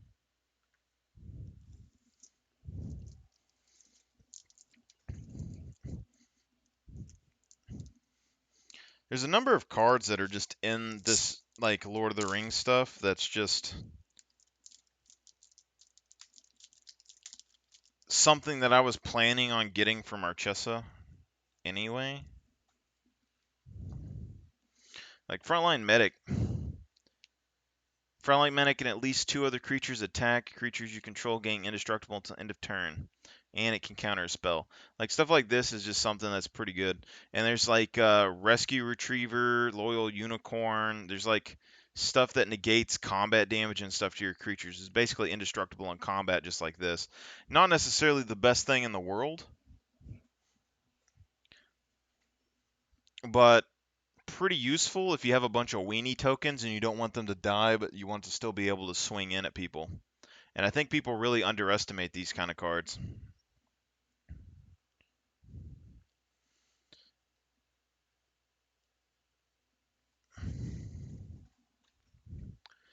Increasing Devotion with new art. Create 5 1/1 white human creature tokens. If this spell was cast from a graveyard, you create 10 of those tokens instead. And it gets flashback, so... 5 mana for 5 tokens. And then 9 mana for 10 tokens. Potentially could be good. I mean, probably not my favorite card. I mean, 5 tokens isn't the biggest deal. But I've been using a deck that has so much mana that I could literally dump into any card to make like 1,000,000,000 tokens off of a spell that maybe this is better than I think it is. I might be biased. Marshall's Anthem. I remember this card. I've avoided this card for a while though, because I mean it's good, but it's not like crazy, you know? Creature, you get an Anthem for 1/1, and then you get multi-kicker.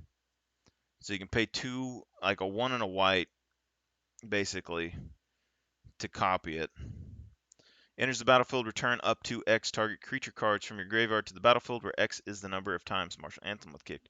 Not necessarily bad. I mean, it's just, it's kind of lackluster to me, because, like, 1/1, like, with Darien, for instance, a 1/1 counter isn't nothing to scoff at. It basically deals twice as much damage as they deal to you.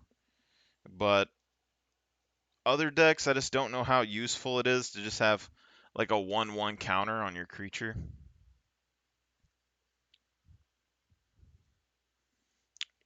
I don't know. If we can get wide enough, maybe. Selfless Squire. This is another card that I've liked for a while, but I never use it because it always seems to like fall short of like entering, you know? It has flash, 4-drop.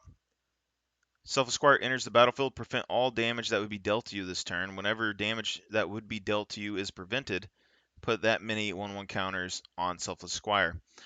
What I like about this card too, though, is that you could technically build around it, but you never really see anyone do it. So it's a 4-drop, you flash it in, you prevent all damage that would be dealt to you, which could potentially make this a massive creature.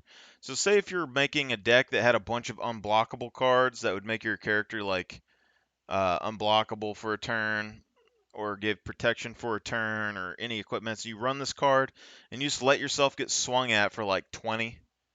Pop this card in, boom, becomes a 20/20. Next turn, unblockable, you just smack somebody around. But the interesting thing that no one ever talks about with this card is whenever damage that would be dealt to you is prevented, put that many 1/1 counters on Selfless Squire. And that's something that they don't talk about, but there are cards that prevent damage dealt to you that would technically increase the 1/1 counters on Selfless Squire. There's also a shield that everyone says is terrible. Um, God, I can't think of the name of it. There's a shield though that it reduces the damage taken by like 1 or something, and you can redirect the damage from you to the creature or something like that. And I would assume that would still be considered preventing damage, but maybe not. But yeah, Selfless Squire is an interesting card. It's also interesting because this one, just like the One Ring, so I was talking to somebody about this online. They said the One Ring was like a trash card that nobody should be playing. And I was basically just like, a 4-drop card that comes in and gives you like protection from everything for a turn, and then just gives you a card on top of that. It's not something I would scoff at in any deck for the most part. Um, but I was like, what if you could bounce it? Like you bounce it, you play it, and then you have a card that bounces it back to your hand, and you just play it again like every turn. You have protection from anything, and then you could do whatever you wanted to and just damage everybody at the table and never die. Every turn you just never die, never take any damage. Selfless Squire, I mean that's you. Whenever it enters the battlefield, it just prevents all damage. Like if you had a way to bounce this consistently, pops in, pops out, just bounces, negates all damage, it'd be cool. I like it. Unbreakable Formation. These are some of the other cards. Like I like every card that's like this that you never see anyone play, are cards that I really like. But I also never hardly play them because I always feel like playing something else. Unbreakable Formation though. Creatures you control gain indestructible to end of turn. And then if you cast this spell during your main phase, put a 1/1 counter on each of those creatures and they gain vigilance until end of turn. So like it's just stuff like this that you don't see people play so much.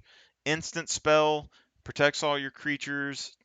It's 3 mana, which is, it's kind of a little bit, but you also get the ability to also get +1/+1 counters and vigilance. So like you can swing in and still have your defense up, protect your creatures.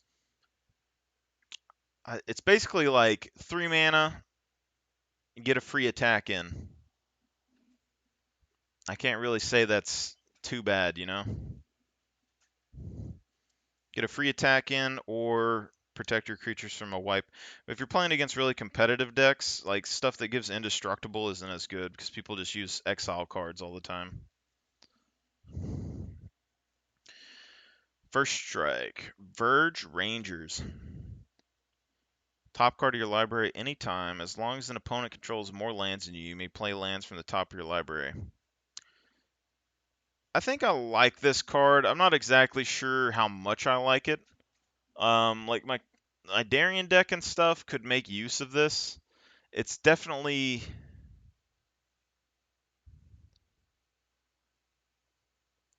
I would say it's definitely more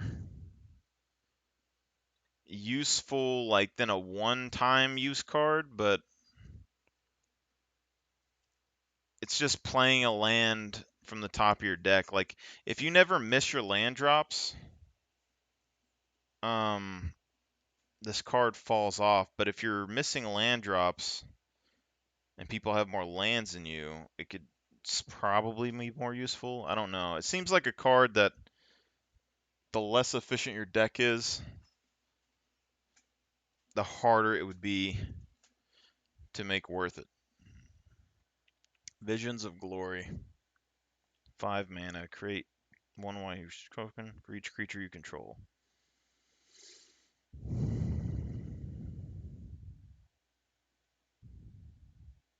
Interesting. So it is 5 for doubling your creatures, and then 10 mana.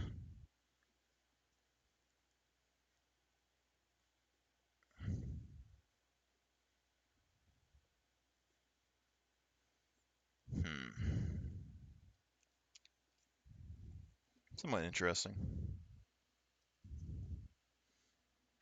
Weathered Wayfarer. Simple card. Search your library for a land card. Reveal it. Put it into your hand. Shuffle. Not terrible. I've kind of moved away from cards like that, but it's not terrible.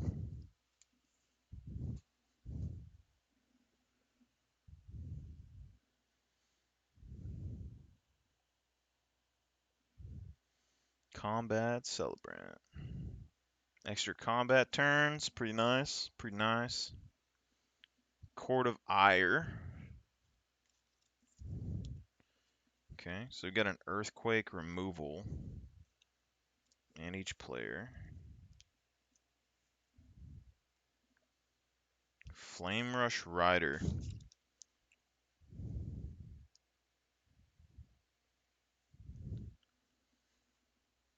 Attacks create a token that's a copy of another target attacking creature that's tapped and attacking.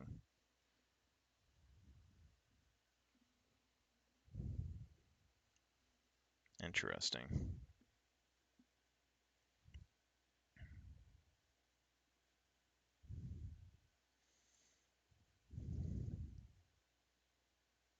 Very interesting. I don't know if that would trigger the token effects. I don't.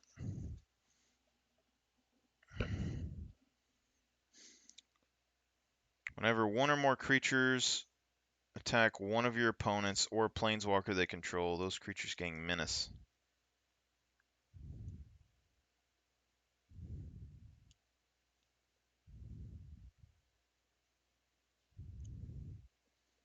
It's another interesting thing that we could do. Harsh Mentor. Whenever an opponent activates an ability of an artifact, creature, or land on the battlefield, if it isn't a mana ability, Harsh Mentor deals 2 damage to that player.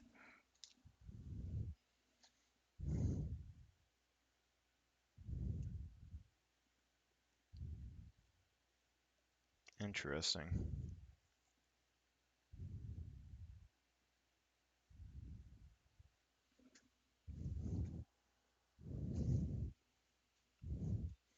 Shared Animosity.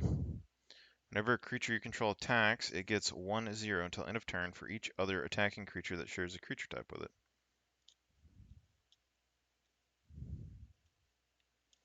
That's pretty good.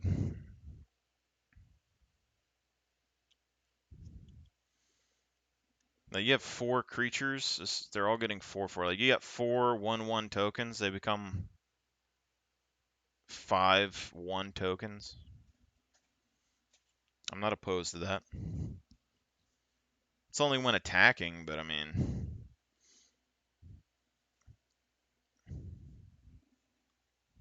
maybe you don't want big creatures sometimes. Zealous Conscripts. When Zealous Conscripts enters the battlefield, gain control of target permanent until end of turn. Untap that permanent. It gains haste until end of turn. Target permanent, though. You could get Mana Rocks or something. Not terrible.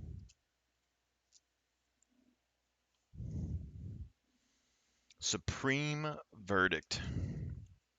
Beef Supreme. Spell can't be countered. Destroy all creatures. I like it.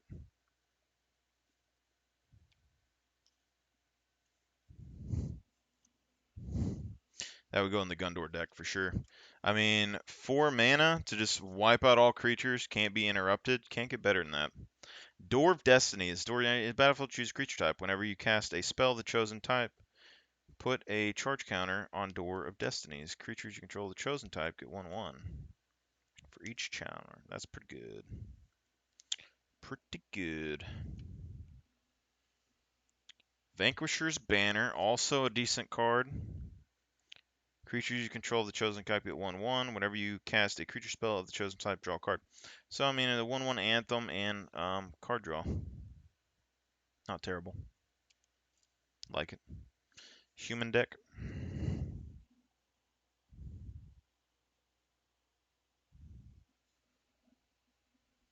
I mean, you have to cast the spell, but I mean, it's not too bad. I'm going to look at these lands real quick. So, we get Battlefield Reforged. So, we get red and white dual land. Tapped red and white land. Exotic Orchard. Add mana of any color that a land an opponent controls could produce. I don't know if this is good or not. Like, it could be mana fixing, but if you happen to be going against people that don't have the same colors as you, it could be a problem. So, if you don't, just have, so we get a red-white dual land with entering the battlefield tapped. Okay. Port Town, red, blue, or white, blue. Sulphur Falls, blue, red. Throne of the High City. You can sack it to become the monarch.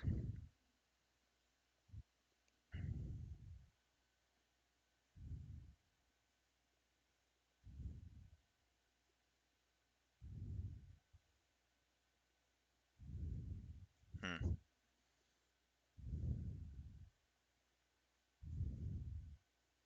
Tranquil Cove, Windsor Crag, red and white land.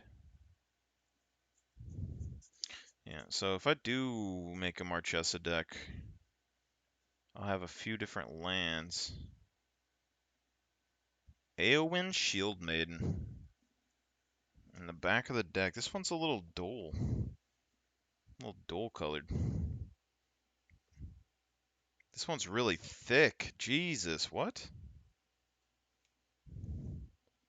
This is the thickest magic card I've ever felt. What is up with that?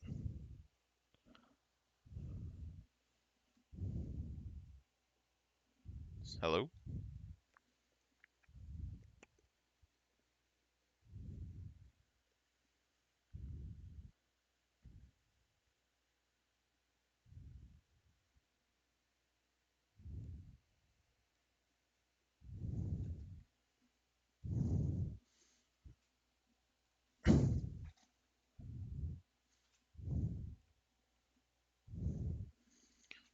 I need to ask somebody about this.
see what anyone has to say about it.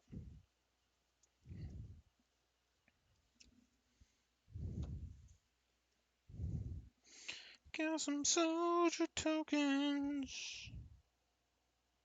Human soldier. And a human token. I like the male human soldiers better on here. But I would prefer to have some Gundor soldiers at some point. The One Ring.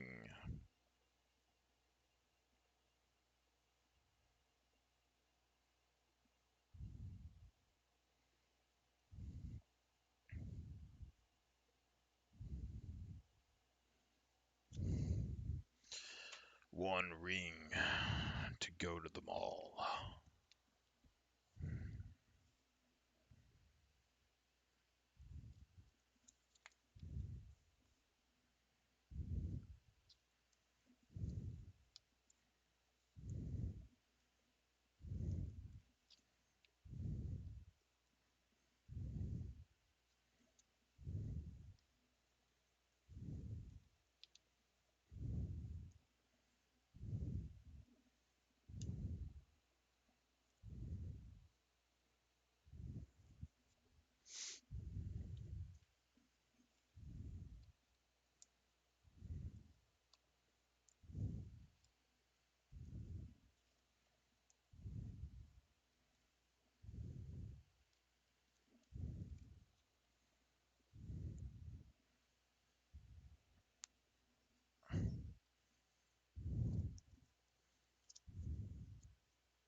Let's go ahead and put our soldiers.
I need to find my Marchesa card. That's for sure. Also, who's going to be the commander of this deck? That's something I need to figure out before Thursday. Technically, tomorrow I could go play, but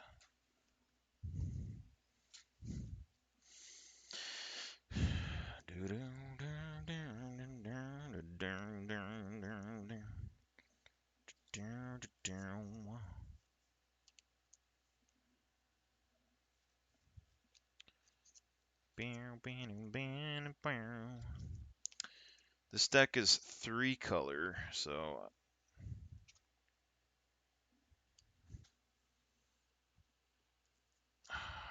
okay.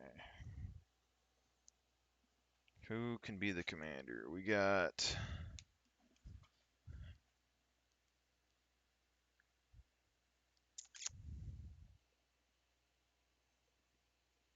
Eowyn Shield Maiden or Aragorn, King of Gondor. Holy crap! These card sleeves.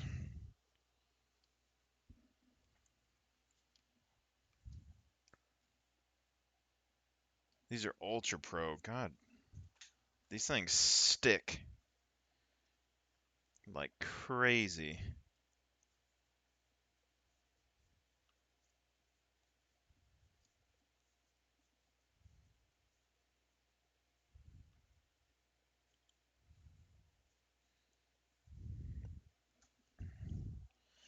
Can't believe that we don't get a Faramir card.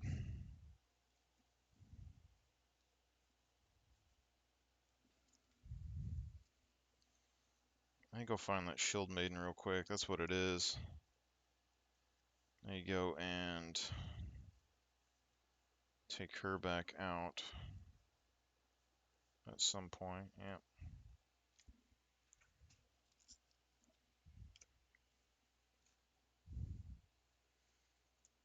It looks like a card, but it's like a topper, probably. This thing is super thick and durable, though, that's for sure.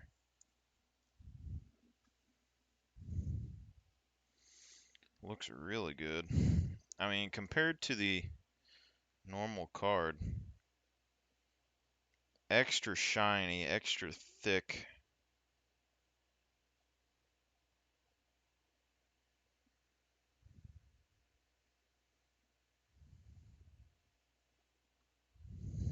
Interesting. I like the weight to it too. I mean, that's a very sturdy, durable card. Doesn't look like it's gonna bend or anything. Super thick.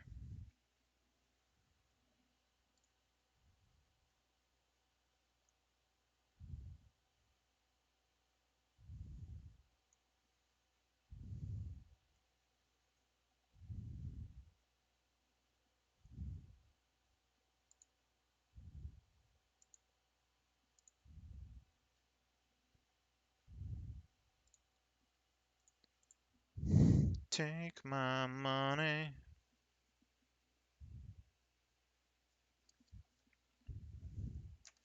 They had to come out with this right before like a big financial collapse or something, so I'd be poor. Exactly what's going down right now.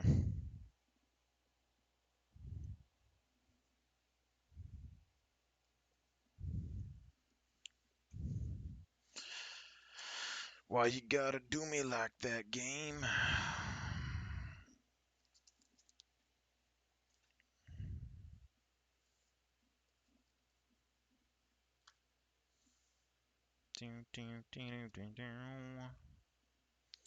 Should I open up these little mini boosters right now, or wait until I get all my other cards? That's the question. I don't know if I can make myself wait. That's the real thing.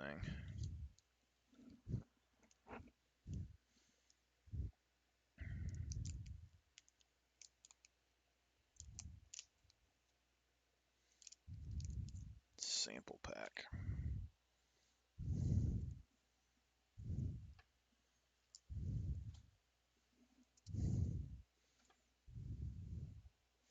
So if we do Eowyn, it's a 5-drop, 5/4 first strike.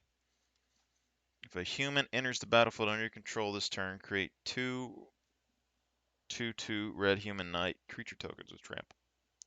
If you control 6 or more humans, draw a card. And if we do Aragorn, it is a 4-drop, Vigilance lifelink. You become the Monarch. Up to 1 target creature can't block, and if you are the Monarch, creatures can't block.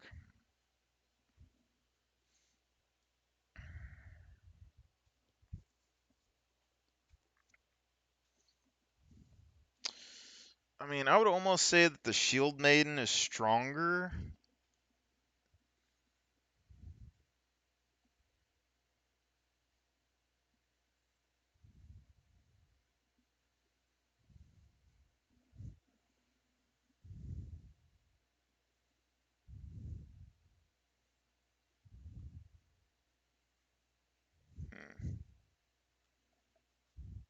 I'm gonna do a sample hand. I think it's reasonable.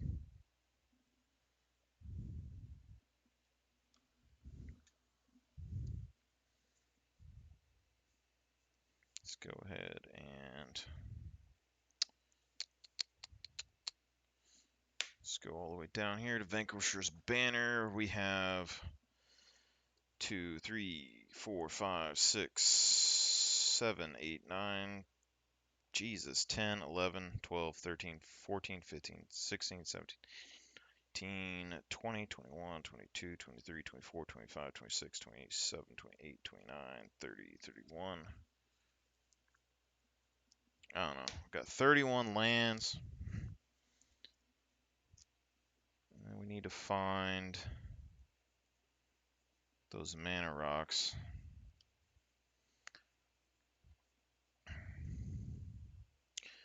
Don't ask me if what I'm doing is legal or not. I have no idea, but this is basically how I've did it forever now.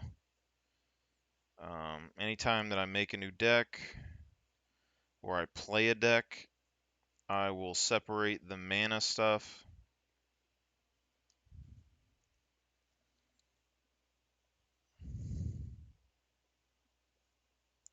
from the other stuff. Thought Vessel, got Talent. We actually have a lot of mana in here. Holy crap. Commander Sphere. This Trinket.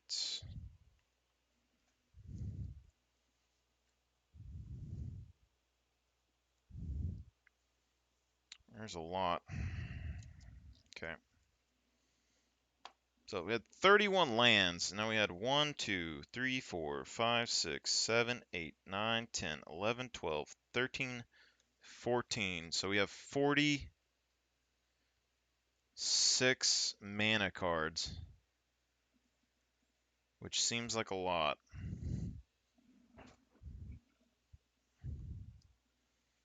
Half mana, half cards. I guess the focus is to get your commander out early. Alright. So let's just look and see what kind of cards that we get. So this is fairly even, so I'm just going to go 1 for 1.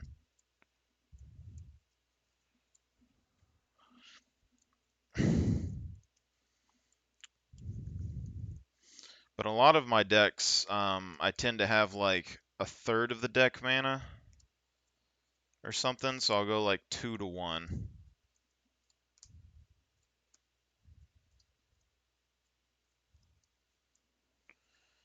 Do do do do do. I need to put some oil or something on these bad boys. Holy moly, they stick.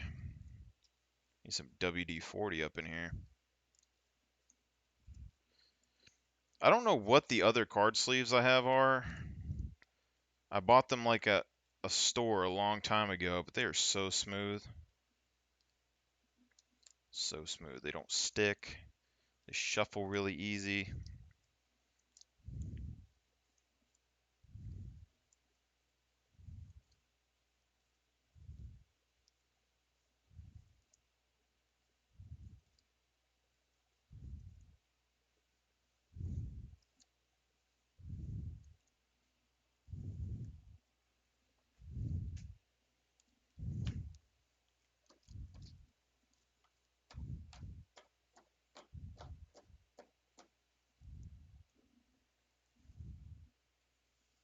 Okay, so maybe I should have had 2 to 1. I'll make it work. It's whatever. Shove them in, Gandalf.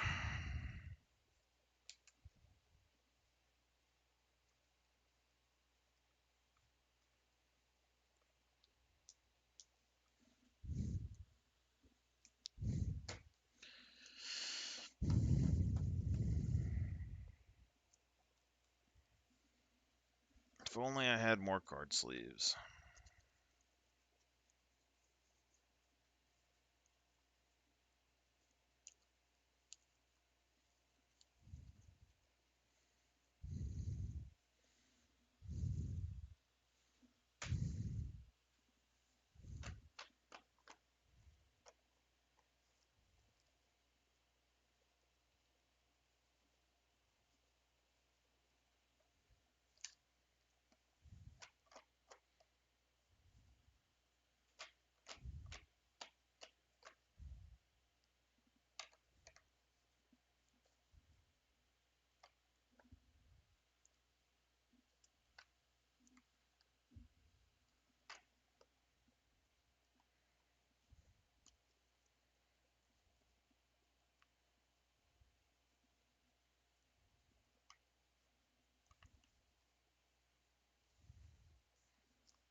1, 2, 3, 1, 2, 3. So we got a Field of Ruin, Gundor, Archivist of Gundor.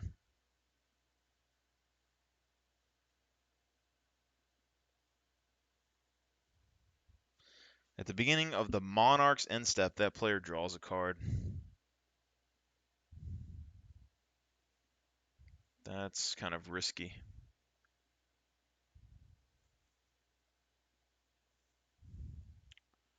So we got like 3 lands, 3 everything else. Sort of. 4 lands, 5 lands, 6 lands.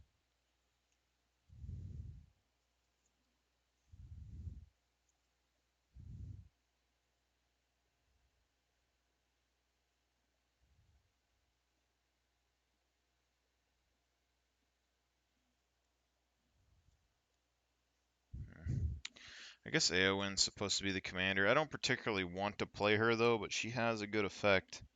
Aragorn would come out earlier and put the Monarch on the field and be able to swing in unblockable probably for the first couple of attacks. Get like 8 commander damage on somebody, which wouldn't be too bad. But at that point, if you're not able to keep the Monarch, I mean, he also has Vigilance though.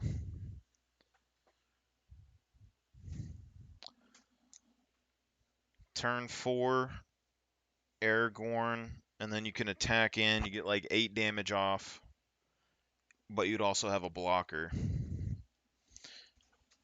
Oh, so you could potentially keep the Monarch maybe for a couple turns, but Eowyn, it's going to be 1 more mana, but every time you cast a human, well, actually, if another human entered the battlefield under your control this turn, you create a 2/2 red human knight, or 2 2/2 red human knight creature tokens, trample and haste. And if you get 6 or more humans, you draw a card. It just seems stronger. I don't know. Aragorn's probably the safer bet. Eowyn,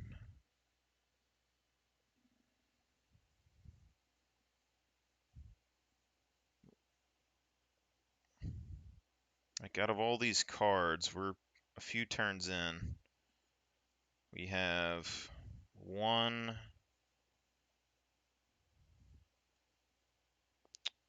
3 humans.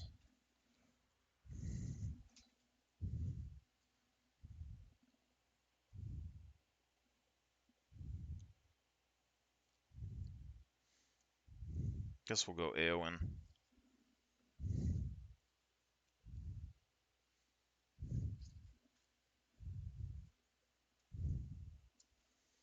Eowyn.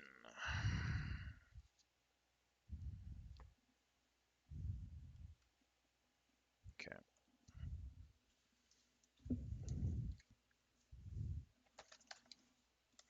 I want to see.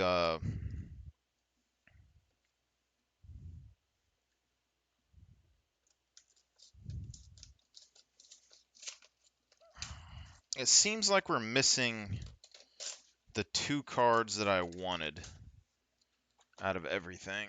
Oh. Since I can't remember the card off the top of my head, I need to go to Magic the Arena real quick. Because it's a blue-white.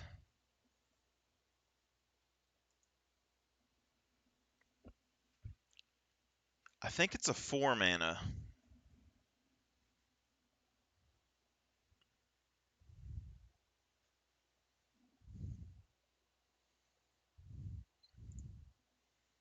If I'm correct.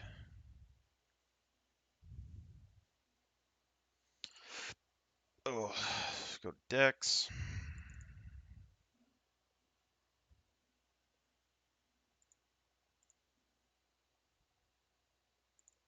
Okay, so Lord of the Rings. White and blue.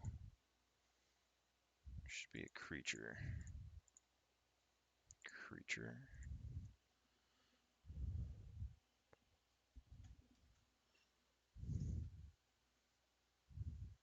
We'll have another eagle.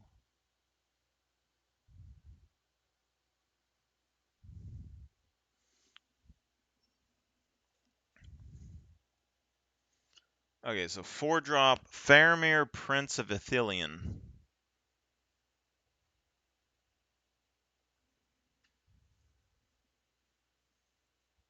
So the other one, I already forgot what it does. Crap.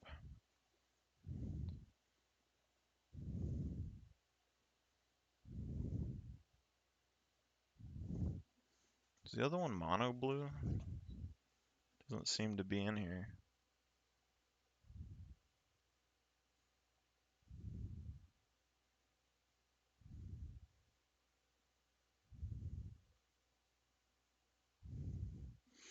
I think the other one, it made 1 soldier token when you drew the second turn or something.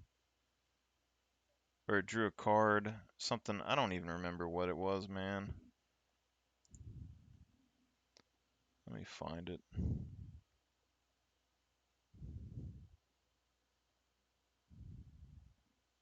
I don't even know if it's on Arena. It doesn't look like it.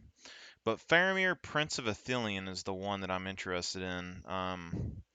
So it's a 4-drop, blue-white, legendary, human noble. At the beginning of your end step, choose an opponent. At the beginning of that player's next end step, you draw a card if they didn't attack you. Otherwise, you create a 1 or 3/1/1 white human soldier creature tokens.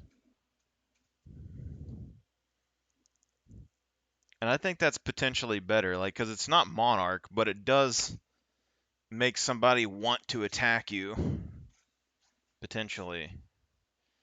But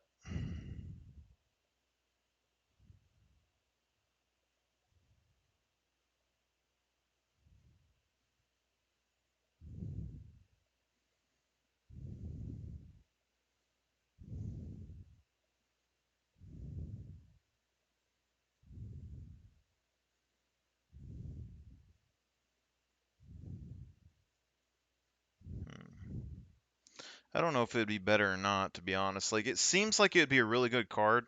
Like, in my head, I'm thinking, like, Helm of the Host, Faramir. You make a copy of it.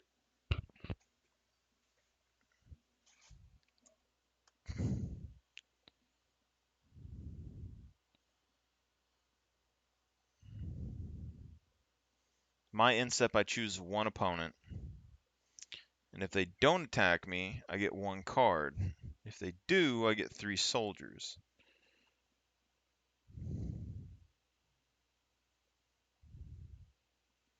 And a Pillow Fort deck, I could see this being decent. I mean, you're basically, if you make it hard for them to attack you, you're basically making it to where you're going to get free card draw off of it. And then if they do manage to attack you, you're going to get 3 soldiers off of it, which you just need to be able to balance out the power, which is kind of interesting.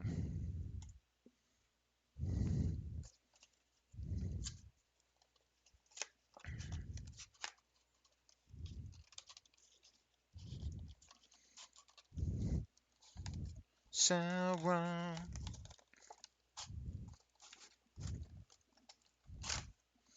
All right. I want to end this one, and then